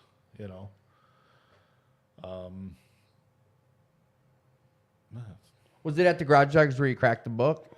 Yes. That's what we were going with. Yes. all this. Thank you. That's You know what? right. But before I won't forget. We'll get back to it. But I didn't let you answer that question. Ken did. You didn't. I only had him. Then we started, and then I had him start telling his story. So I want to ask you this question before you go further that Marty sent in for you, and it goes as such. We've got quite a few different ones. I haven't opened it. Ken, how long were you in AA before you found your higher power? And is that important in the program? Okay, when I fell out of the tree, right? Okay, I was 13 years old. I had a concussion and stuff like that. Well, I was also 13. I had to get confirmed. Okay. Right. Catholic or is that Lutheran? Lutheran. It was They do Lutheran. that. I thought it was only a Catholic No, thing. they did it Lutheran. I don't too. know. I don't know. So, okay. So I'm in front of the church, standing up there, where all the kids are getting confirmed, right? And the Holy Ghost, I had a white light experience. At church? Yeah, at church in front. I felt like I was 2 feet off the ground, and I had a feeling come over me that I've never had before and I've never had since. And people refer to it as the Holy Ghost. Yeah. Right. Came into me, and that's where I had started believing in God, and that was way before I ever got sober. So when I came into AA, I already had a belief in God. You know to your core, there's God. And was it that experience that made that so? Like I said, I've never had that experience before. I've never had that feeling before or after. And it was just like, standing up in front of the church, like I said, I felt like I was floating 2 feet off the ground. It was a good feeling. Oh, yeah. And I never talk about it because it just sounds corny. It But- doesn't. It's not. You know, it's not corny, and it doesn't. Beautiful. Yeah. Well, I know, but it's just I never bring it up. But so from that point on, I've always had a belief in God. So coming into this program, I think it was, it was easier for me in that sense to go through the steps, and especially the first couple, especially step 2, came to believe in the power of greater in ourselves could restore sanity. Step 3, not so much. I had a belief in God, but turning my will over to Him was a little different story. Did some of what this pastor said to you at this time, did any of that play through your melon while you're at step 3, or what was the part about giving your will over that was an issue? Well, let's go back to, okay, so I started going to the Garage Dogs, and I got a sponsor, the sponsor I have now. And the grand sponsor, my best friend that grew up that started the Garage Dogs, one of the biggest things that they That guy that moved down to Florida or down to Mississippi. Mississippi? Yeah. Yeah. Remind me to tell you a story about him after this. So the biggest thing, it's like, so I'm telling this story about this. It's like, okay, well, according to the Baptist minister, I'm going to hell. And it's like, well, what is your envision? Do you have, your belief in God a fire and brimstone kind of God? And he's like, well, if it is, pick a different God. Right. That's you know what? That's awesome. I'm glad you're saying that. You know? Yeah, And people need it's- to hear that. You know, it's one of those things. It's like you need a God that's bigger than a bread box. You know, you need a God that you just can't throw away when you don't want him. You know, pick a different God. Pick a loving God. You know, and that's kind of what happened. It's just like, And one of the Okay. boys, your buddy from from GD, told you like pick a different God. yeah, Did it just click for you there? Like, oh yeah, yeah, it really did. You know, so yeah, I mean, I've always had a belief in God. It's just so my what was the interpretation about of turning him. the wheel over that was kind of like I don't know. Well, I'm human. Okay, I'm It's seriously. because I say I Okay, have, but for all I okay, know, maybe all I right. haven't. You know, I turned my will over to my previous higher power, Your wife? my wife. Yeah. You know, and my life was miserable. I see. So let me turn my life over to a God. Oh, You so know? they call it nowadays some PTSD over it. You had some trauma over giving your will over to something. Well, it was just, you know, so that's where it struggled. It's like, yeah, it makes it hard to turn my life or my will over to somebody else. Right. You know. So then we're going through the steps, and this is with him. That's who you end up going through the steps with, My sponsor. Yeah. and then you guys just keep going through them. And when did the misery stop? The second you cracked the book open and start going through steps, or when did the misery? Because you said I get it with the wife and the way life was going. Oh, that took a long time. It did. Even at like it. Some people talk like, oh, after step 5, my whole life just changed. But Okay. So All right, yeah. Part of the wife thing, right? So she had moved home with her mom, right? And I had to go over there to pick up my daughter for the night because the guy that she had an affair on with, we'll call him Tim. Because that was his name. He's dead. I don't give a shit. okay, I thought we were just gonna call him Tim because I'm here. But okay, No, it was- no, it was- that's my ego. there It's was not a- about me. Okay, No, Good. Yeah, but so I had never met this guy, right? Apparently, she had dated him before she met me, and she went back to him, and but it's like, so I went over to pick up my daughter, and it's like, well, I want to meet him, Yeah, that's who's you know? yeah. Okay, you're screwing my wife, you know? And you're around my kid. Right. Yeah. So I want to meet him. And she's like, well, he'll never stop. I said, you got a cell phone, call him. So he pulled in and he talked and he came in and said, let's go for a walk. And so we went for a walk for a while, and I was very honest. I wasn't mean. I just said, you really need to know what you're getting yourself into. Because like I said, she's bipolar, so she's, like I said, she beat the hell out of me for 11 years. And it's like, you know, we went for a walk, and it's like, you know, okay, just let you know what you're getting You and yourself- Tim. Yeah. Yeah. So we went for a walk, and I just told him, well, you know, Right. be careful, cover yourself, Uh-huh. you know. And after that, you know, he lived in Bloomington, and I'd always have to go over there to pick up my daughter and stuff like that because they eventually moved in with him, and Yeah. so it didn't take long. And then after that, he's just like, you know, everything you said on that walk is coming true. Oh, while they're living together. Yeah. But he still ended up marrying her, and so okay. yeah, and then she had an affair on him. Oh boy. You know. Oh boy.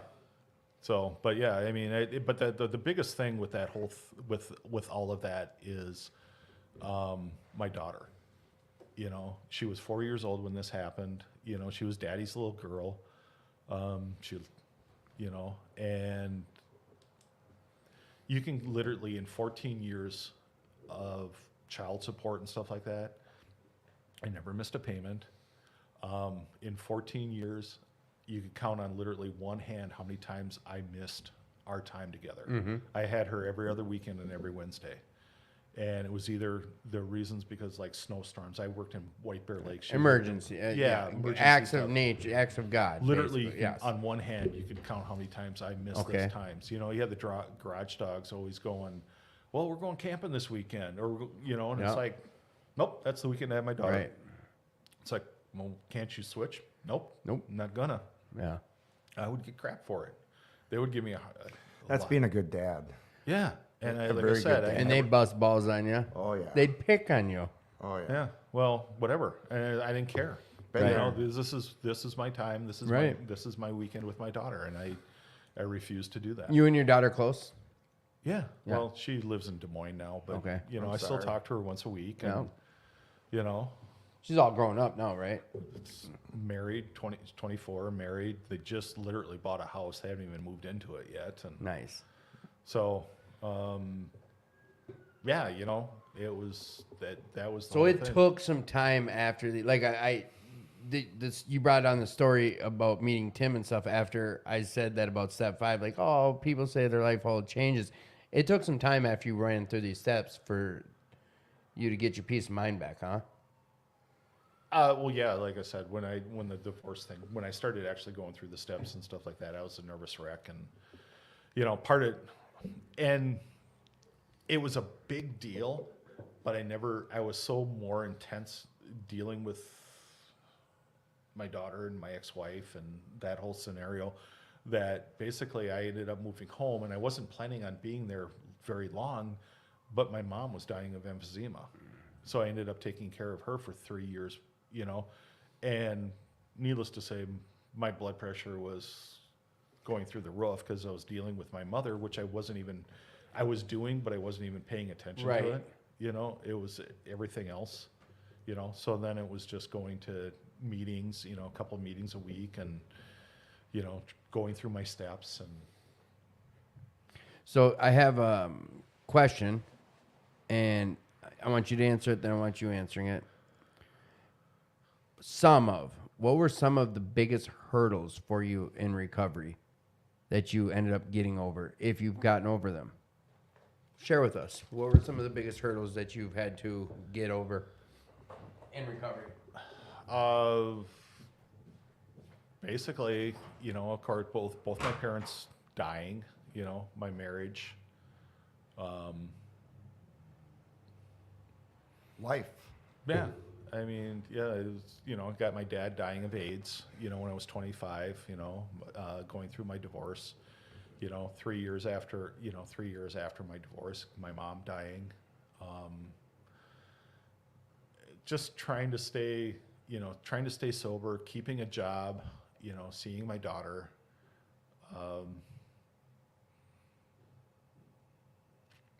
yeah, it's like, you know, life doesn't stop, you know, in sobriety, you know? We wanted to sometimes. Yeah. And there are people that like to, I guess the best way I can put it is like to hide inside the walls of AA. Explain that.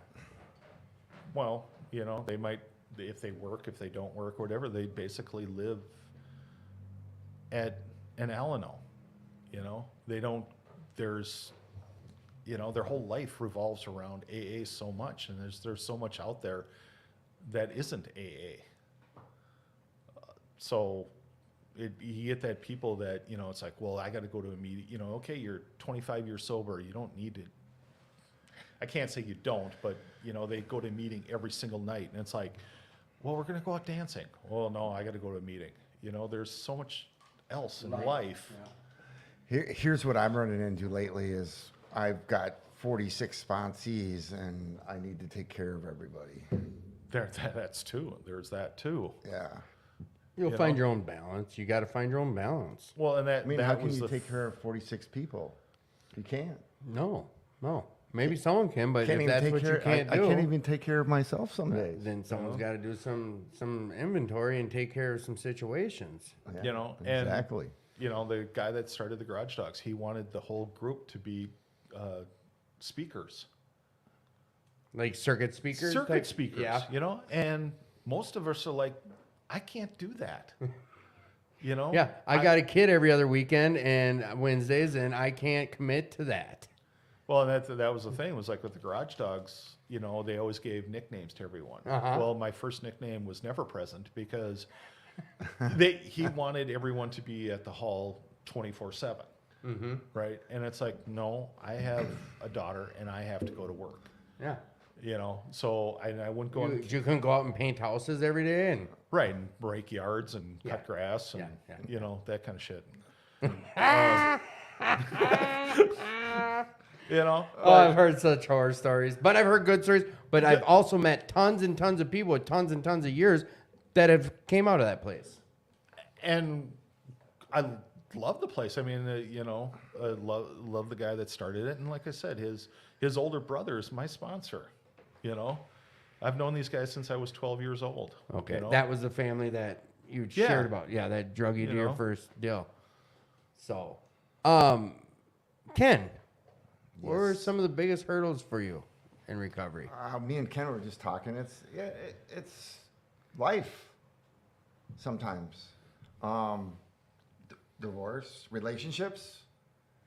Relationship. You know what? Let's hit the pause button here and open up a new topic. We're gonna Not talk really. about relationships. I really don't want to talk about this topic. Oh, you didn't give me the memo about there was some things off limits. That was you I talked to No. about limits. I've already been through this and we know what's going to go on. So let's get on it. But relationships are the hardest thing to go through in sobriety. For you? For me. Yeah. Okay. Remember, it's an I statement podcast. It's an I statement podcast. Bullshit. Well, I can remember a couple years ago when I first met you and you came into my life, I was going through the same shit. Exact same shit. The exact same shit. Yep. Yep. So, and you know what? I don't know. I haven't even talked to you about the situation because I won't validate it for you. No, I you won't. don't have to talk about it, I but know. you know exactly what you said to me last week and you know what I've been doing. But and here's the thing, it's not.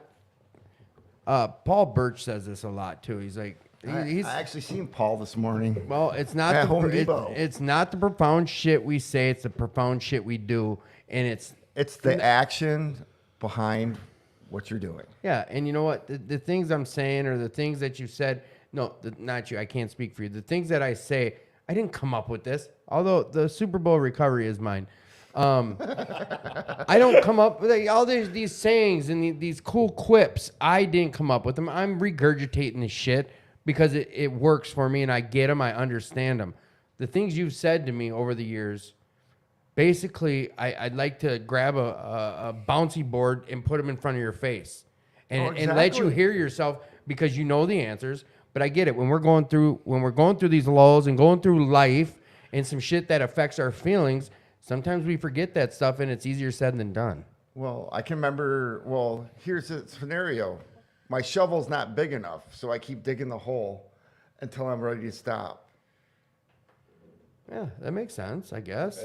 Yeah. You're creating your own misery a lot of times. Well, I'm an addict, buddy. Yeah, that's a cop out, dude. No, it that's a isn't cop out. how is that a Okay, I'm cop-out? an addict. I should have died.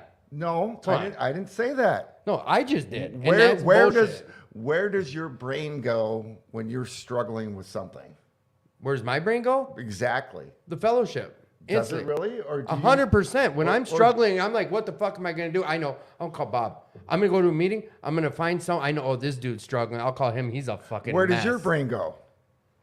like they say, the first thought is always criminal. For you. Yeah, Of course. you know, I can't say that. I can't say my first thought's always criminal. Never. Never. I can't. I used to say that. Always my first thought's wrong. No, I can't say that today.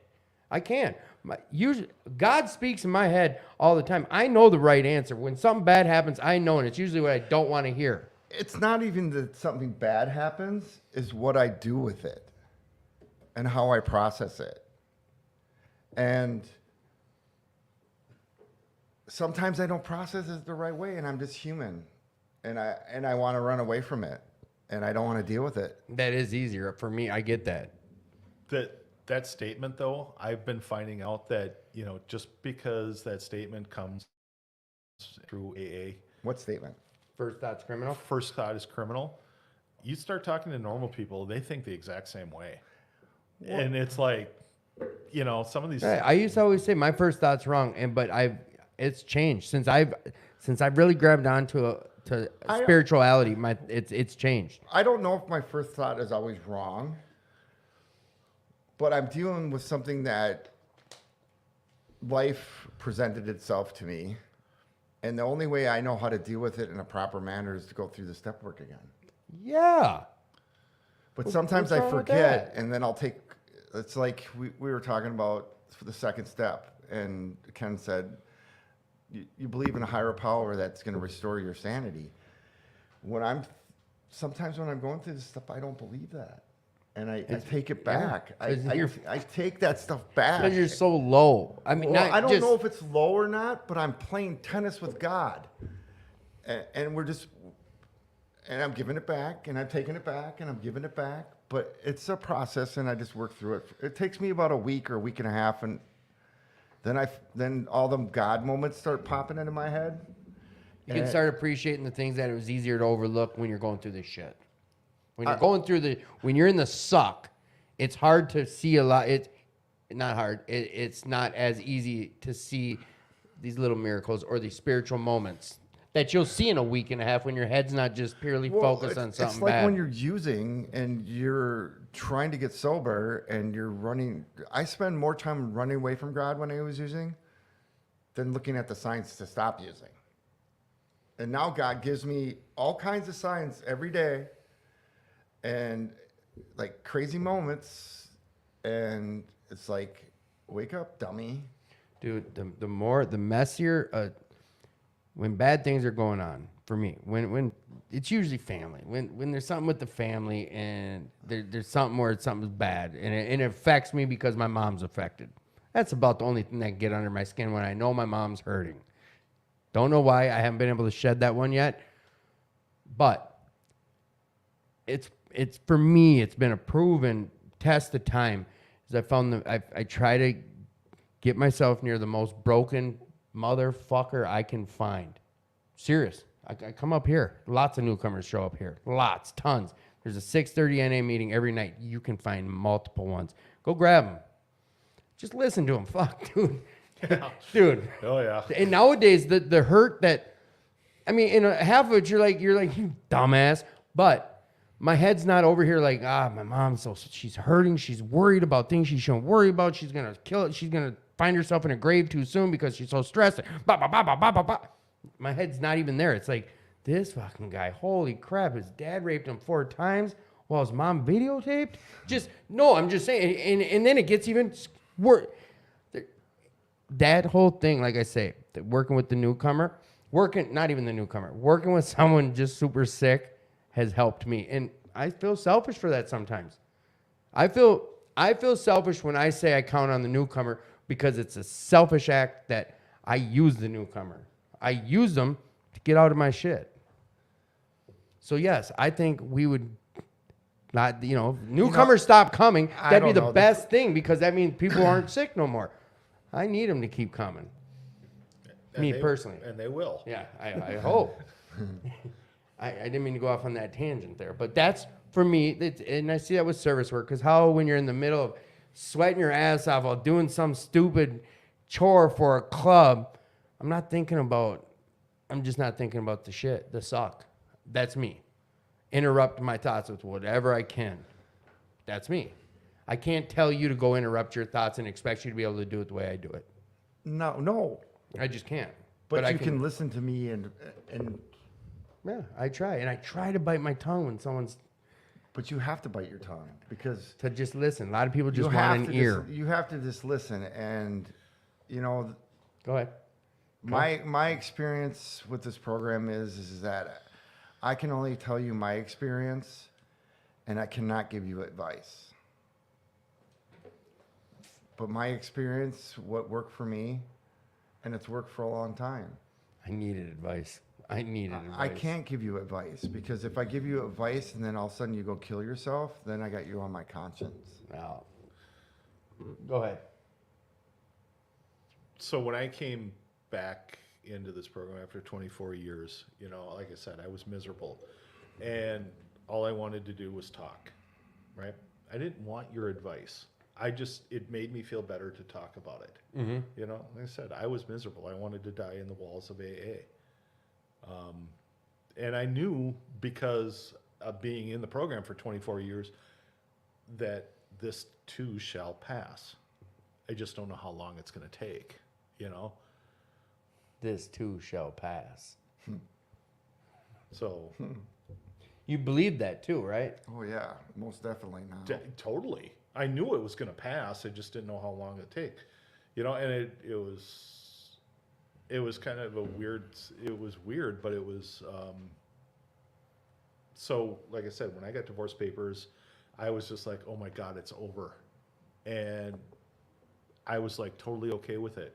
When my daughter told me that they were moving in with Tim, that's when all the pain started. Because at that point, I didn't know she was having an affair on me. So, and then because I knew of him beforehand, you know, so, yeah. But you just you went and shared and got that shit off your chest? Oh, anybody that would listen. I don't care who you are. Just, I don't want your advice. Just listen. So And do you- it makes So sense. you use the resources of Alcoholics Anonymous to get through something that you were having difficulties with. Oh yeah. You did what people pay, what, $300 an hour to go talk to a therapist? $100,000. You know what I'm saying? People pay a lot of money to go talk to someone for an hour. Oh, and I did that too. Oh, and that. But that came. Well- that also came. There was also a problem with that one. Speak on it. Well, so I go see a counselor or psychologist, and he kept on asking me, "Are you dating yet?" And it's like, "No, I'm not." And he said, "Well, why not?" And I said, "Because I don't want to repeat my past." And his response was, "Well, if you ever see somebody that you're attracted to, that you get along with, that you can talk to, that you have things in common, turn around and run away because you're repeating your past." Which really sucks because every time I find somebody attractive, it's like, run away.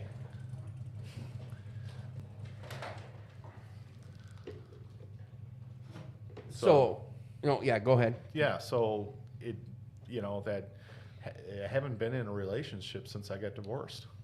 Oh, I thought you were married. Me? No. Yeah. No. I thought you were married. You live right down the road from me out Douglas, right? Yeah. In that little dead end circle? Well, close. Or not? Yeah. I thought you were all hugged up and married. Another No. good one that John B. Said, he didn't say, he emojied it, but I know exactly what it is. And these boys say it in our Thursday night meeting is, I need you guys to go I need to throw up on you. Get this shit out and just spew my shit all over you guys. Yeah. And yeah, and I do sometimes. There's a guy named Matt Kay who's been on the show. He's very outspoken, but he was the first one who basically put me in my place about what I have a problem with. Is like he called me with some issues with a girl. This is happening, and that's happening. And I started saying, well, you should probably do this and maybe think about doing that. And have you tried? And he's like, shut the fuck up. I just need you to listen.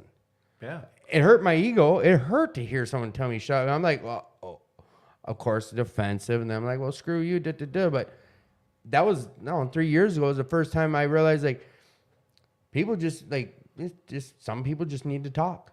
Some people need to get it off their chest. And then the more I start going to this men's meeting and I hear these other guys who I see are happy talking that way, like, yeah, I need to get this shit off. I need to throw up all over you guys. And it works.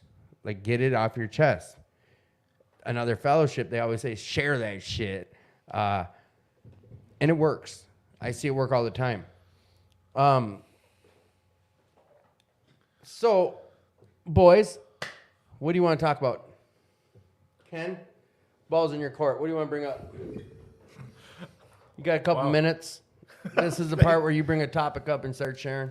Well, thanks for the warning. Nah, no warnings. This is right from the heart. I do have an off-topic question. You know, well, let's attack that real quick. Do you believe that we're alone in the universe? No. What do you mean? I need your What- take on it. What part of no don't you understand? I understand the word no, but now, what do you think is out there? Well, there's life outside. I mean, this universe is huge. It's a lot of wasted space just for us. Okay. You know, I mean, the millions and millions of planets or billions of planets that are out there. You're saying that there's. I'm not saying that. I just You asking. did not say that, right? No, I'm I just asking. Okay. I just like an off top like this. I should do it at the top of the hour, just kind of break the monotony. But I like to ask, and then I think I had it worded a different way a couple weeks ago when I first did this. But Ken, do you think we're the only ones in the universe? Do you think there's aliens and UFOs out there? Do I think there's aliens? And UFOs and all that stuff, yeah. On the mic. So that basically means you're saying that aliens, that term would mean that they visited us. That's what I asked. That's right. I said, do you think that there's been aliens among us in the past or present? But no, what I'm asking you is, do you believe there's aliens and UFOs out that are? Is there life outside past? Yeah. The rest of the universe. Are you gonna hold me to my answer? No, it's just an off-topic question. Oh well, I go to Burning Man, so I'm kind of. It doesn't mean nothing to me. That means you just enjoy camaraderie and a different type of shit. Well, yeah, I think there is aliens. I really do. You didn't have to say it like you're on your third hit of acid, but no, I'm joking. So you don't think we're alone in the universe, huh, boys? I really don't think so. Yeah, we're at about 30-70 on my responses. I had someone be like, "No, we would know. We would have been visited by now." No. When the dog stands up and starts talking to you, Yeah, third hit of acid is what that is, dude. That's peyote and when mescaline. when the closest sun or the closest star is 100 million light years away from us. No, this shit's getting deep. it's like We're not alone out here. Angels fallen, angels. So, So this is the funny and I thing is believe that in ghosts too, but so that's. Do you believe in ghosts, Ken? wait, oh yeah, most definitely. All right, go down. What are you gonna say? So there's lately I've been seeing like when you come up to a clock and you see 333, Google it, or 444 or 555. Is this a Jim Carrey thing? it's an angel 23? thing. No, it's an angel thing. Marty, we need your take on the 333, please. But okay, I don't necessarily buy that, but do you believe in ghosts? yes. You believe in ghosts? Yes. I want your take on it. Why do you believe in ghosts? I was at work one day. It was 6 o'clock in the morning. I used to work at a assistant living facility.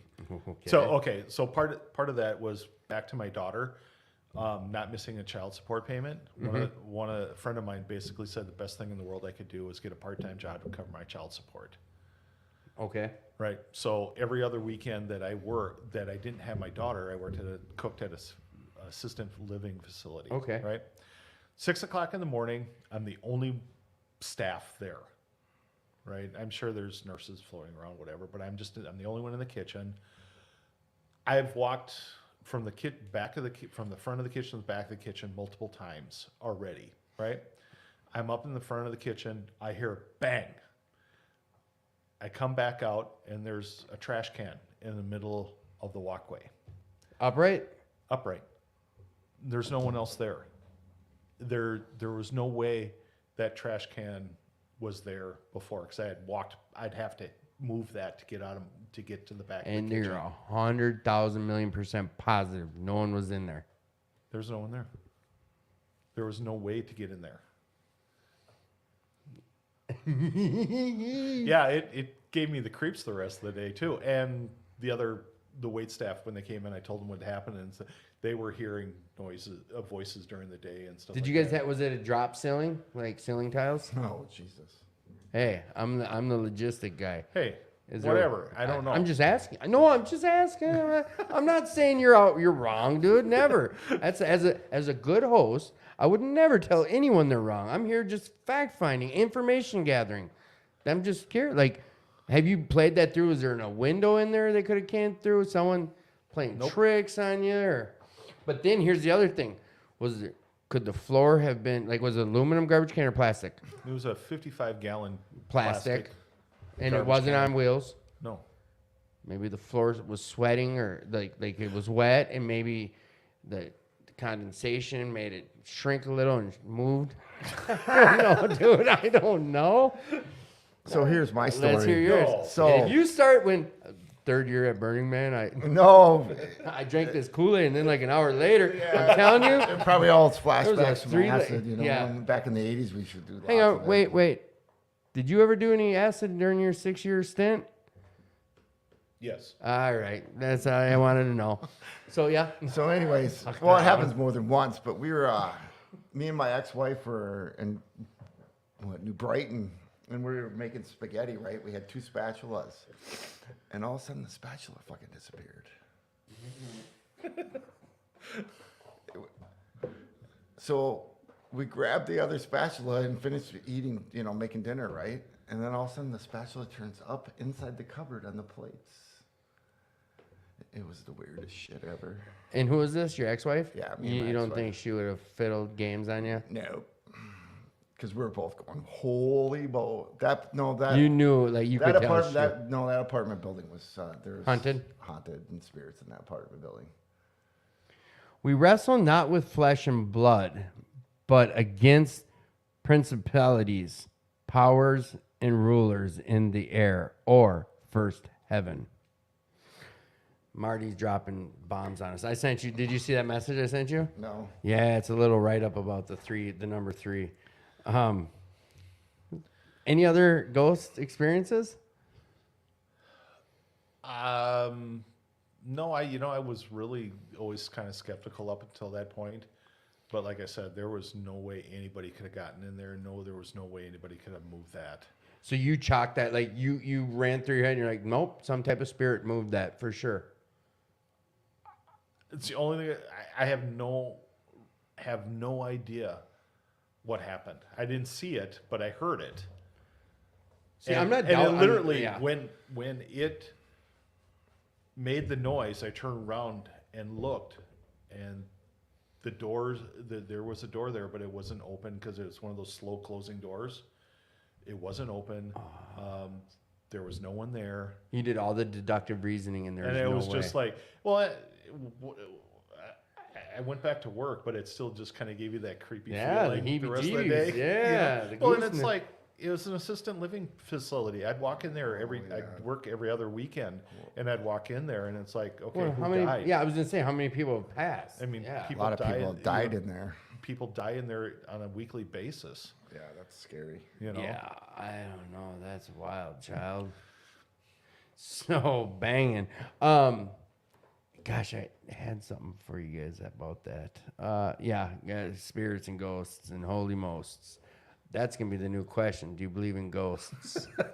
I think that's a good one. It is a good one. Ghosts and spirits and geez, I want to get to this. I can't think of what it was, but doesn't matter. We're all good. Well, boys, I'm really glad that you guys came on tonight. I am. Thank you, Timmy. Sorry we weren't able to get to more stuff. Of course, as always, like you're on, you get an open invitation. Like I said, talked to him last week, and he's on this week. I'm gonna have to peel your wig back to get you back on. This wasn't bad. We've been here for 2 freaking hours. Yeah, it wasn't. I told you it's like this. Yeah.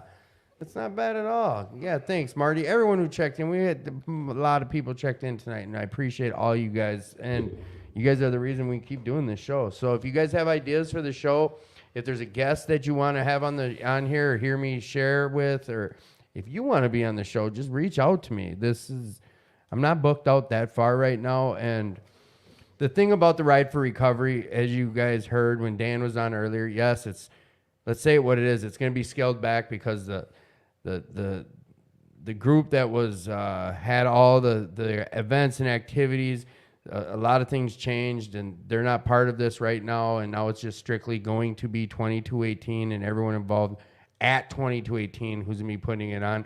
I think we have some outside volunteers, but not many. And right now what we have is people that we're reaching out to come try to help out that day, which is still going to be a fun day. And it's about the club and recovery. So go ahead. I'm gonna cook. Yeah, I didn't know that until Dan shared that. So if anyone's ever had Ken's barbecue, don't sleep. Come on down. I didn't know we are doing the pig too. And I think Vic's hitting up where it's gonna be a good day of fun and recovery. So you're all invited. I share about this every year. It's like I've been to all of them, and I'm up to 3 motorcycles sitting in my garage. I've never went on the ride. You don't have to have a motorcycle to be part of the day of Ride for Recovery. You come here just for the recovery side of it. It's going to be a blast. So we'll be talking more about that as days come forward. There's tons of meetings going on here. This club that was once Alcoholics Anonymous has evolved into a lot more fellowships. There's still a crap ton of Alcoholics Anonymous meetings here. We now have Al-Anon. We've got everyday NA meetings. We've got an everyday noon meeting, Alcoholics Anonymous. We've got CMAs back in the house. We've got that Friends of Dorothy, which is an LBGQT plus whatever I forgot letter, and it's sensory friendly. I think the young people's meeting is back in here. And if you'd like to have a meeting that you want to come start up here, I know that they've also adjusted rent.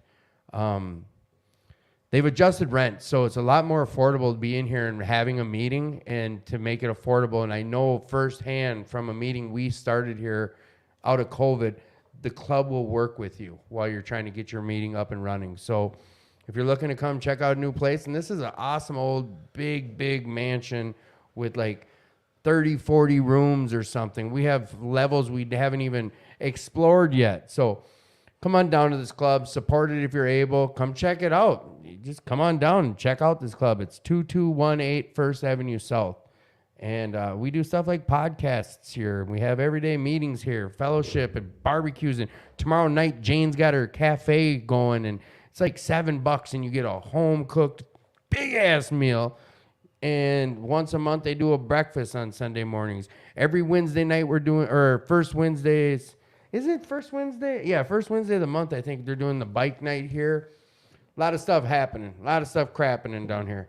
So, Ken W., what are you grateful for? My fellows in AA that have brought me through pain and misery. Thank you. Ken S., what are you grateful for? I guess, that my daughter has always been the biggest part of my life, and the best thing is she has never seen me drunk or high or smoking cigarettes, Or vaping. and vaping too, a lot of my, not a lot of my friends have never seen me use, and needless to say, I always thought myself as an ass when I was drunk. So, so just living the sober life, and doing it day in and day out, and in every part of my life. Awesome. Boys, I'm grateful for both of you. I'm glad you guys are both in my life, and I love you both.